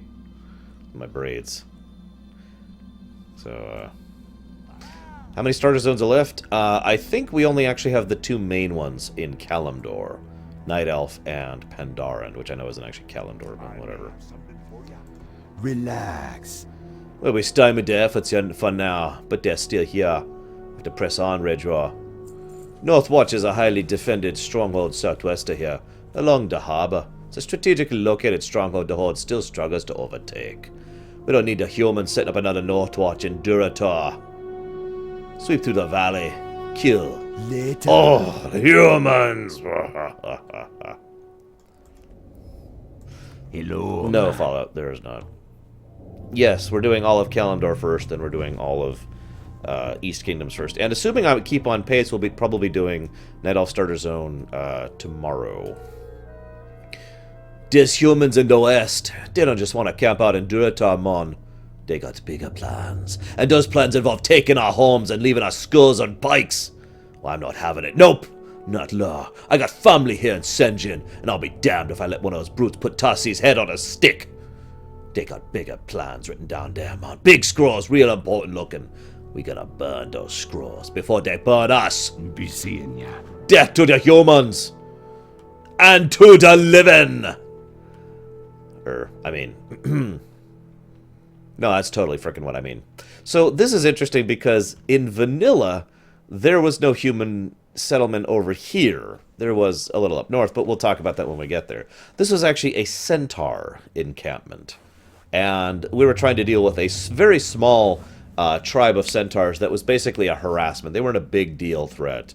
You know, just bandits, basically. Here, of course, because we are now at a state of total war with the Alliance, as you can see, they have sent 2 ships and are starting to set themselves up here. Again, trying to build a new, a new Northwatch. Now, you're probably thinking, what the hell is Northwatch? It's actually a fortification right around here that was established by Theramore in good faith. And then fairly quickly after that turned into an actual military threat to the Horde once it got taken by the Alliance and used against them. Yes, I'm aware of it, actually, Preacher. Fun fact, when I purchased my cloak that I still have and use, I was really, really torn on buying the white and black one instead. What finally made me decide was actually a friend of mine saying, look, I'm going to be uncomfortable hanging out in public with you and that. And I'm like, okay, fine. Because I don't just wear it for cosplaying. That's actually my normal I'm going out coat.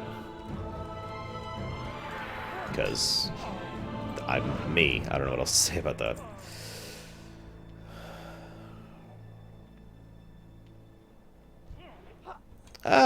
Don't be thinking that Deadpool be a witcher, man. He just be very talented. And also a mutant. So, you know, that be helping him. So, I didn't fully answer your question, Toby. One of the big things that we don't actually know is how much the Alliance and the Horde both brought back with them from alternate Draenor. Now, as we know, the actual developers would like to pretend that alternate Draenor has absolutely no connection to main storyline other than Gul'dan. Literally the only aspect of alternate Draenor they actually want to have significance. So, if they brought back nothing about them, then I would say both the Alliance and the Horde are still recovering from the horrible events of the Cataclysm, militarily, economically, politically, etc.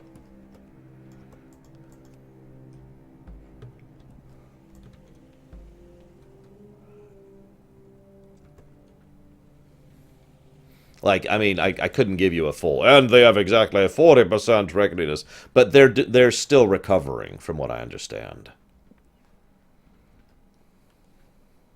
Oh, God, Grom being a good guy out of nowhere. I can explain that really, really, really easily, Fallout Bear. I've actually already said this on stream, and I'll be saying it again when we get back to actually playing Draenor. It's very simple. There were two writing teams working on Warlords of Draenor, and they disagreed with each other.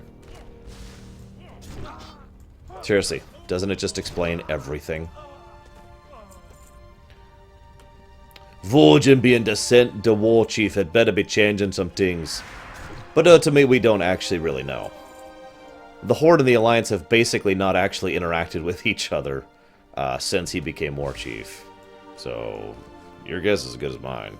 There's a book coming out soon that might cover some of that, but otherwise we have very little to offer for that. No, Grunge, it's literally like one team was like, we're going to make the story of the Horde, the Iron Horde, return and reclaim Draenor. Sorry, let me say this correctly. Return and reclaim Outland. The other people wanted to do the story of the lead up to Legion. Good night, Lilu. So, you can tell how those two things don't really coincide as well as they should. And you can also kind of see how one writing staff took the prevalence in some parts of the development of Warlords, and the other writing staff took prevalence in the others. I think we all do, Redix. I mean, really. Who here actively says they wish Legion is terrible? Go ahead, be honest. Do it. Do it! Do it. Talk to me. Good work, hero. You did good for all Sinjin today. You done good for all Durotar. Stay away from the voodoo. How you doing, man?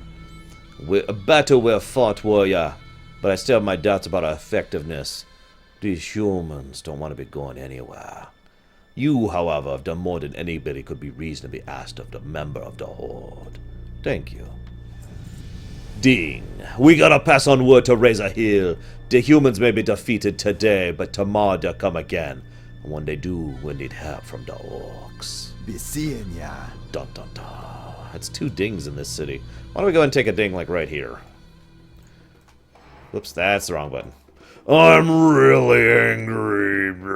Super angry. Okay. It's kind of... Okay, so I've actually talked about this before. It's very popular to bash on Blizzard. Okay, rewind. It's very popular to bash on things that are popular. And what Blizzard in general, and WoW in particular, is really popular. So it's very popular to bash on it. Now, let me make my opinion really, really clear in case nobody's heard me say this before. I liked Warlords of Draenor. It was flawed. It had some issues. But I still enjoyed it, very, very much so. Warlords did a lot of things right. Absolutely. Alright, so we've got Gnarlex, who says Warcraft 4... Or, excuse me, Legion is... He hopes Legion's going to be bad. Origin Chaos, who hopes Legion is going to be bad. Deutsch hopes... Okay, so, I want someone to go kill everyone who just said that they want Legion to be bad. And that way, we'll actually have Legion be good, and it'll work out. That's how game development works, right? Hey, Call. Me. Fives. Loktar. I don't know Fallout. I loved StarCraft 2. But I get bashed to hell for my enjoyment of StarCraft 2. The troll wants us to help. Pah! He can forget it. I'm an orc and therefore... Oh, sorry. I've got my own human problems to worry about. Even those are the least of my worries right now. Sinjin Village is right next to Echo Isles in the Valley of Trials. Old Gadrin should find plenty of youngbloods to help him with his human infestation. Go forth to victory. Tiragard Keep lies to the southeast of here on Durotar's shore. You probably passed it on your trip from Sinjin Village. This castle has been a thorn in my side for far too long. Humans from Kul Tiras lived in the castle for years, thwarting my every attempt to crush him. And when the Cataclysm hit us, the shore was wiped out, along with the castle and all the humans. However, these upstarts from Northwash have moved in to take their place! Bah! For the Horde. Oh, excellent grunge. If you could contract him, I'd really appreciate that.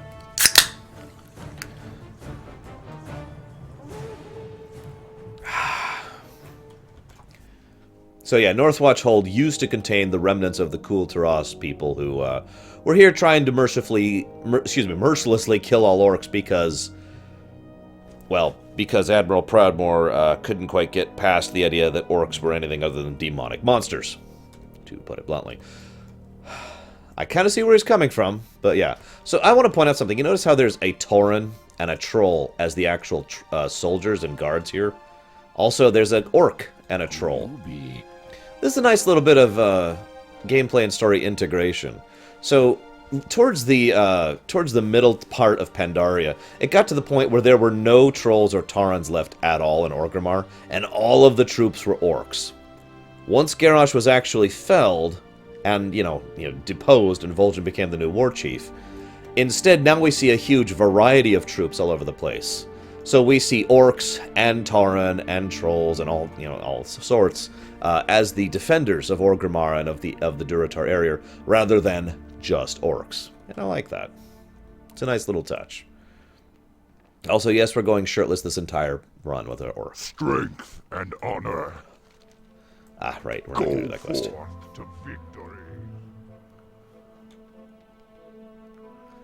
I hear about that complaint constantly, Redix. It's funny because that's actually not one of my complaints about garrisons. But, I will say this. Garrisons was a great idea that had some good implementation, and then some bad implementation. Anyways. Interesting. Hey, hey there, handsome. Had my eye on those big, beefy biceps ever since you stepped into town. Listen, I got something for you to do. Here, Garthok's got you heading over the Tiragard. While you're there, you think you could find me some banded Kul Tiras knickknacks? Thanks, sweetie. Hurry back. Shirtless orc for the Horde. So why did Thrall keep Gallywix as a trade prince? I know what you want. You want some big, in-depth, complicated answer that explains away something that otherwise seems nonsensical. Well, here's your answer. Thrall's a moron. I'm sorry, I shouldn't say that so derogatorily, especially since I actually really, really like Thrall as a character. But seriously, Thrall allowing Gallywix to stay trade prince? Now, I know what you're saying. Well, that wasn't Thrall's call, and you're right. It wasn't Thrall's call. Thrall had no political power, actual power, within the Horde. He had sway, because he's the legendary Thrall, but no actual power. So that wasn't his call. He didn't get to decide, oh, I want you to be the goblin representative for the Horde. It would be more actually accurate to say that Garrosh allowed Gallywix to remain the leader of the goblins. And that question becomes much, much easier to understand. However, you're still thinking, wait a minute. Well, you just said Thrall's a moron. Yes, because Thrall didn't kill him. Thrall, and the player character, should have killed the ever-living snot out of Gallywix. In fact, in my headcanon, we did, and Boss Mita is the one who actually took over. Because, I don't even have to explain that. You saw the Goblin Starter Zone along with me. You saw it. You understand exactly why we should have killed Gallywix. He is an unremittent bastard. And they've done nothing with him story-wise. What did he do? What did... I don't even know where to start with that question.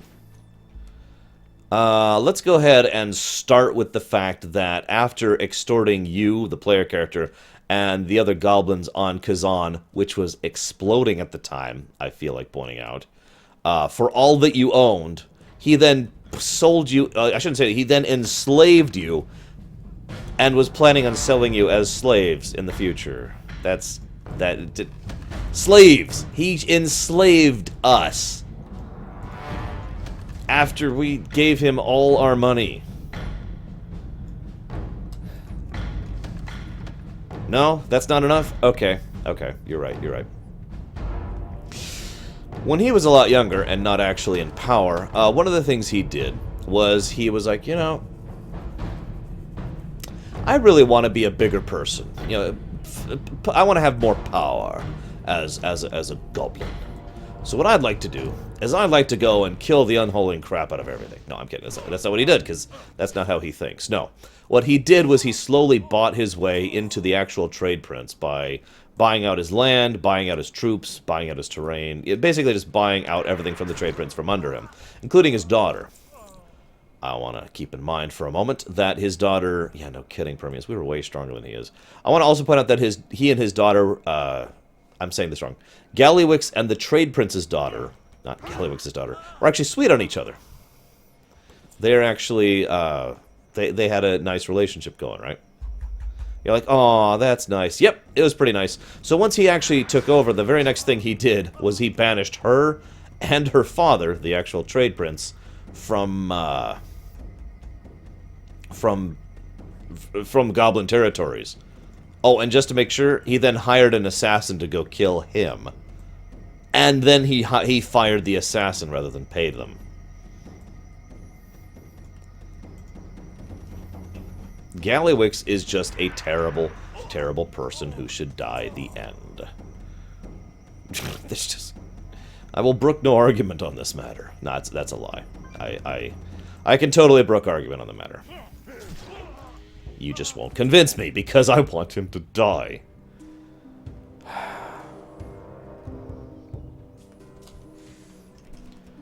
Now, one interesting thing, you might be like, well, why does it matter? Well, let's keep one thing clear. Gallywix hasn't done, like, anything story-wide since then, at all. He has his little pleasure palace, where he's not even in-game, it's just the palace is in-game. And then, he shows up after Garrosh is killed in the Siege of Orgrimmar. What I find is interesting there... Yes, I do, Toby. What I find interesting there is that he has a quote... My people need profit and security in order to... I forget exact wording, but it's basically, I need profit and security. My people need profit and security, and under Garrosh we had neither. Now, that's interesting, especially since in the book, the lead-up book to Pandaria, where Theramore is destroyed, I forget the name of that book, Tides of War, whatever, Gallywix was one of the only racial leaders who was actually supportive of Garrosh as war chief.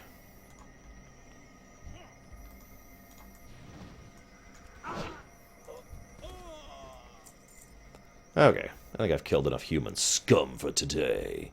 It's time to move on for the Horde. Well, here's the thing, Preacher. The goblins as a whole are not Ferengi. In fact, they've got a fairly in-depth culture, which I actually discussed on quite a bit when we were playing our goblin. Gallywix himself is like the worst, most stereotypical evil goblin you can think of. He is a bastard. He's the kind of person we just need to kill and move on. Seriously. There's better leaders for the goblins. Go ahead. And yeah, and then there's Donais, or Donus, or however you heck you say his name. Oh, shit. Oh, God. Oh, God. Pain. Everywhere is pain. Oh.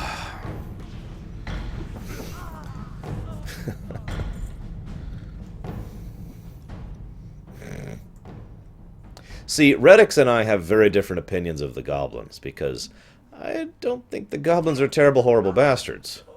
As a people. Especially not certain factions of the goblins. Now, the Venture Company, they're pretty much bastards, as we just talked about as we're going through as the Taurans. Why did that not count? Why did that not count? Oh, easily Moira, Toby. Wait, so one Joker isn't on. I can't make that joke. Best leader on the Alliance side. Let me think about that.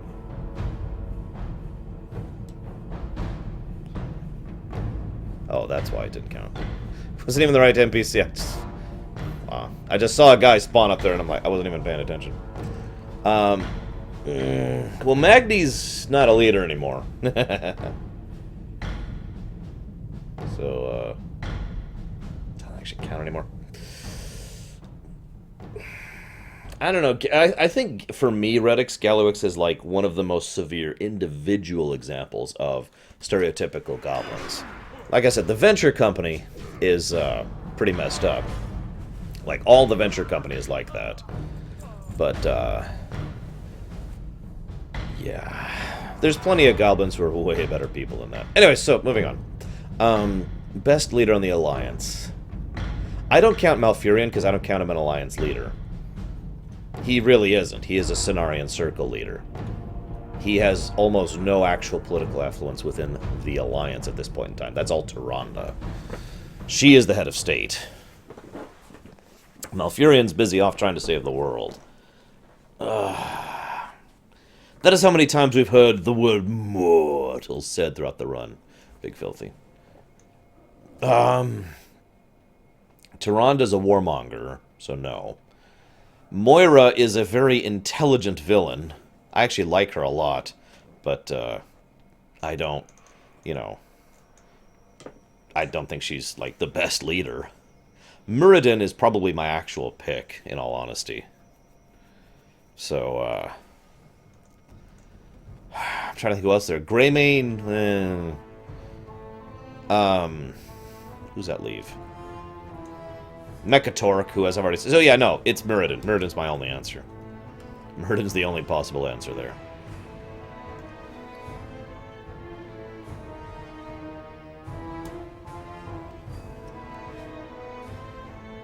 Anduin is not an Alliance leader.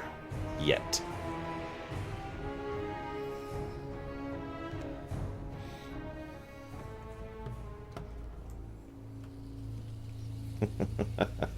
Wouldn't that be interesting? Illidan comes back, kills Tyrande. I should have been over you ages ago. You were the only thing that kept me sane in that hellish prison. And the first thing that happened when I... Actually, that doesn't make sense. No, he should kill Malfurion. And the first thing that happened when I got out is you betrayed me again. Except, as we've already pointed out, Illidan is the one who actually handed out the hand of friendship to Malfurion, so... Never mind, Illidan's awesome. Hey, how you doing? So she purrs disarmingly at us. Have a good one. Well, see, if that's true, Hylisk, that leads us with no good Alliance leaders. Valen is definitely not a good Alliance leader. I did forget about him. Which is kind of an inside joke, actually. But, no, he's not. He's not a good leader. He is way too insular and way too concerned with being the prophet. He's also exceptionally pragmatic. And very, very jaded. Understandably so, but still. What can I help you with? Whoops, I Be didn't mean to do safe. May your blades never dull. What are you looking for? So, yeah, I guess we're left with no good alliance leaders Straight. if we discount Muradin.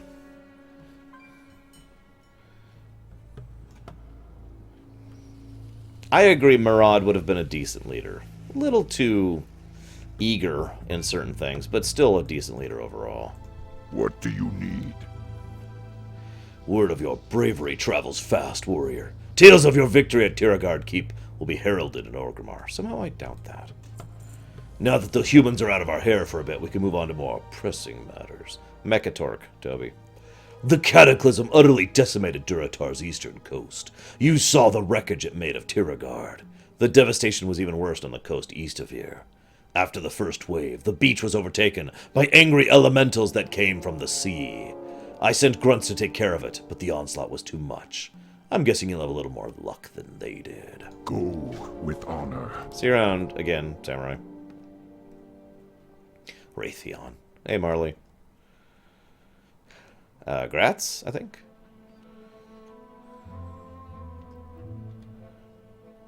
What we need, Ricky, is someone who is both. That's the problem. That's why I say Cairn would have been a really good leader. I mean, he's gone, but yeah. Don't even joke about the Redics. So, yeah, Cairn would have been a good leader because he was very diplomatic, very understanding, very respectful, and yet also a strong war leader, someone who could lead the Horde through war. But most of the other leaders we have are either too much in one direction or another, or don't have the qualities of either. So, also Canada Dry for life! What's up? Also, Dr. Pepper owns Canada Dry, so... We don't know enough about Bane to determine him yet. Bane has had almost no characterization. He's been kind of cool, and he's good friends with Anduin, so that's a good sign. But that's basically it. We don't really know anything about Bane as a character yet. Also, Lorthamar would make a good war chief. Is a good leader. Again, diplomatic, but strong. Vol'jin isn't a leader. That's the problem with Vol'jin. Like, he isn't a leader. He is an excellent advisor. He is wise.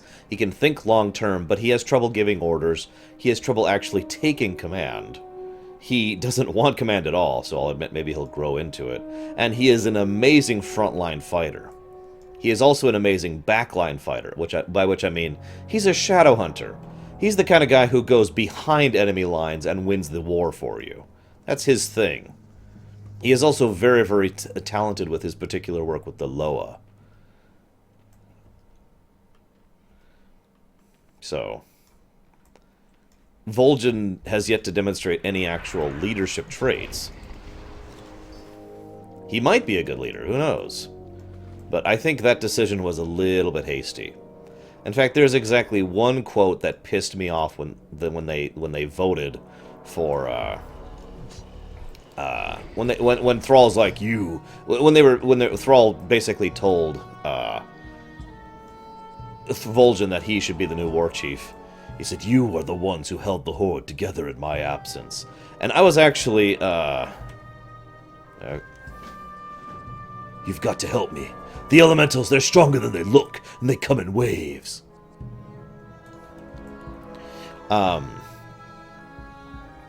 No, absolutely not, Toby. No.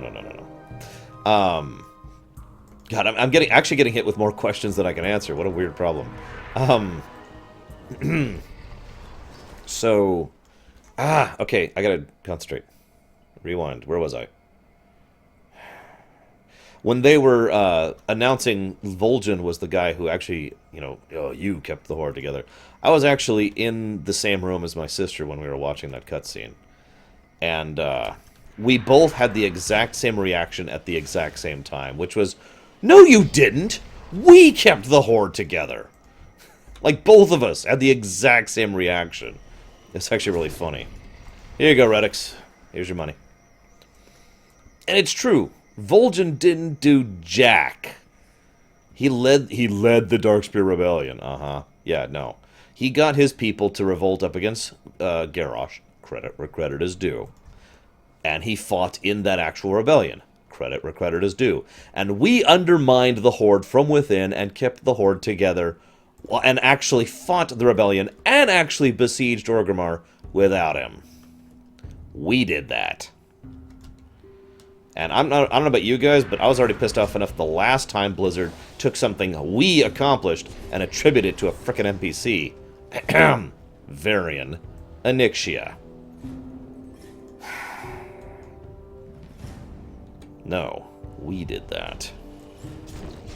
But of course, you can't have the player character become the war chief. That's ridiculous. The game doesn't support that kind of mechanic. Yet.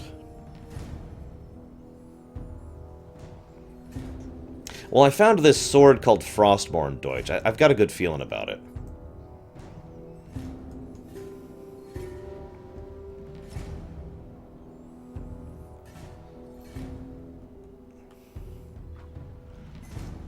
No, Fallout Bear. No. Alright, Redix, you are now War Chief. Congrats. Alright, within the first 3 seconds of your reign, the entirety of the Horde wants to rebel against you. What do you do?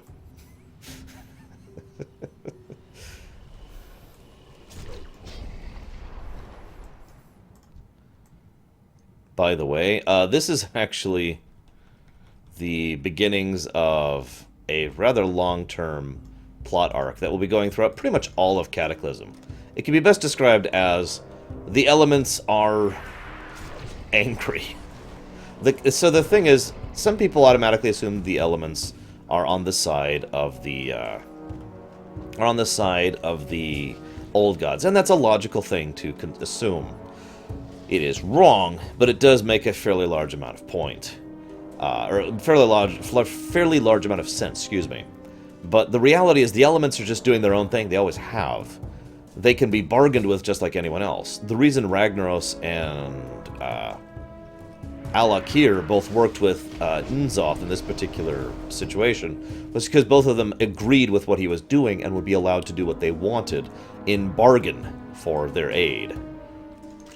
So... Okay, call me Fives. You have just killed Redix. You are now the War Chief. There we go. Anyways.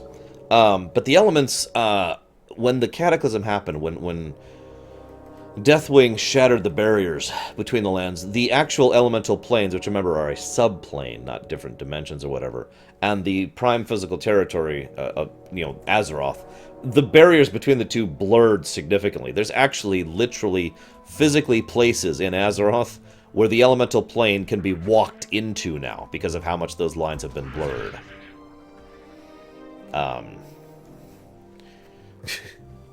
Good job, Call Me Fives. Alright, whoever kills Call Me Fives gets to be the War Chief. The new War Chief. So, for example, down here in Oldham, there's chunks right around here and right over here, which is literally the plane of air. That's not like some projection. You walk there, that is the plane of air. That's literally what it is. So the elements are thrown completely out of whack by Deathwing's action. And a lot of elementals are really, really unhappy about that. Because as much as the elementals tend to be a little bit on the chaotic side, they still have their own things that they're interested in. Their own direction that they're moving towards. Their own things that they care about. Yeah, what do you want?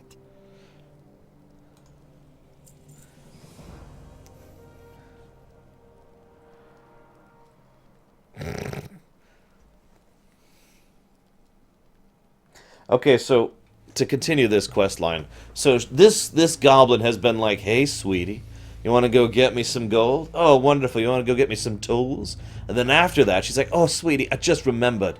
My very good friend Thronk works the guard tower on that cliff just northwest of Razor Hill. Said something about a river overflowing, lots of work done, so on. I wasn't really paying attention. I was staring into those deep brown eyes of his. What, can't we see other people?" If you ever need anything. We apparently had a relationship with this goblin, which has just broken off, that I wasn't even aware of. Who knew? Also, goblins attracted to orcs. Zug zug. I've already spoken with several orcs that have returned from the beach. All of them told me you were the one who saved them. You've done a noble task today, Rage Roar. Look, Tarogar! Not actually appropriate in that context. The scent of the sea hangs about you. Your efforts may have purchased another day for Razor Hill. I will pass word of your deeds up the chain of command. You have our gratitude. Dabu. Who are the most overrated and underrated? Zug zug. Strength. Hang on, let me get to your question in a second. I've been sent to investigate the presence of the Burning Blade here in Durotar. To the northeast, you will find a cave where the organization trains their new recruits. I'm interested in exactly what they're teaching these neophytes. I only tell you this because you seem to be looking for work. If you're interested in coin, sack the cave. Return with those spell scrolls. The cave is somewhat hidden. Farewell. Yeah, I know where it is, thanks. I don't think I have, actually, Little Billy. That's a good question, Eric. One which I hope we never have answered. Ever. Okay, loaded question. Okay. Most underrated NPC in WoW.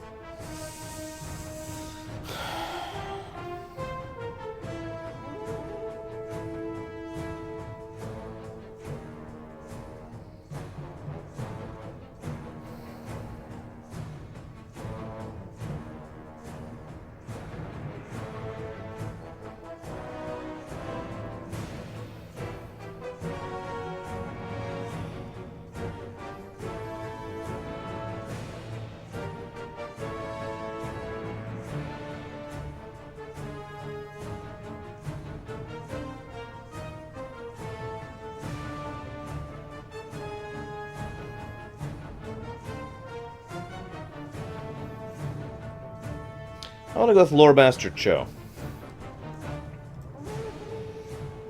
I really, really, really like him as a character, and I have to admit, I am incredibly fond of his voice actor. Most overrated character. Madon. No, I'm kidding. Well, we know a gnome and a gnome male and a human female are together. That's canon, so, I mean, it's not that out of bounds. Most overrated? That's a little more difficult. Because by definition, overrated means it's things people make too much of a big deal about, and I disagree with them being a big deal. So, I'm gonna make a really unpopular answer here. Broxigar. Magraw. Gaul sent you. Did she say anything about me? She said your brown eyes are lovely and apparently I'm not dating her anymore? I don't know. For the Horde. In the recent cataclysmic events, I've done more than wash a few boats to our shore, warrior. The South Fury River has been overflowed. Durotar's entire western basin is now flooded. There are still people out there. I've been searching for a while, but I haven't been able to find anything. Would you mind using the telescope and looking for yourself? Go forth to victory. Yeah, so you see all that river? Some of that used to be canyons over there, which is now flooded. So, yeah. Alright, what do we got? Alright, so this used to be a Quillbore encampment. This general area over here. Okay, I found one of them. Who else can we find? Roar for the Horde. Found one. See if we can find the second one.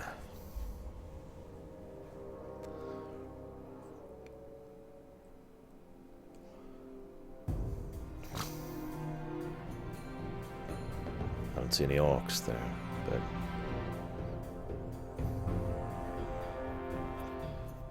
No, Madon doesn't exist. No, seriously. He doesn't exist. He didn't even get killed. He just doesn't exist. Madon was like, and I shall... And everyone forget who he ever was. They forgot he ever existed. As much as I hate to do this, I think we're going to have to cut it off here. It's getting kind of late, and there's still a decent number of quests to do. So, in just a bit we'll be chopping it off, and tomorrow we'll finish off Durotar. And then probably hit, I'll have to check my notes, actually. What are we hitting tomorrow?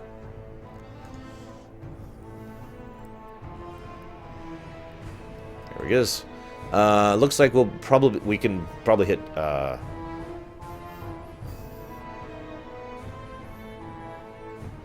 on a second. Well, hang on. What do you need? Actually, it would smite off, yes. I see. So the trick is you need to put the little end of the spyglass up to your eye. I'll remember that piece of information. Ham. My post is here on the tower, and I cannot leave it. I need someone to go out there and help the people who are trapped. Can I count on you? May your blades never dull. Damn right you can, because I'm a true son of Durotar. Unlike you and your filthy pig, human, dog, filthy alliance, scum-sucking, demon-summoning... What other insults can I throw at him? Goblin-loving. Literally. I don't want to know what magic you use in bed to make that physically possible. Seriously, I actually don't want to know. Please don't tell me. Anyways, I will see you guys tomorrow morning.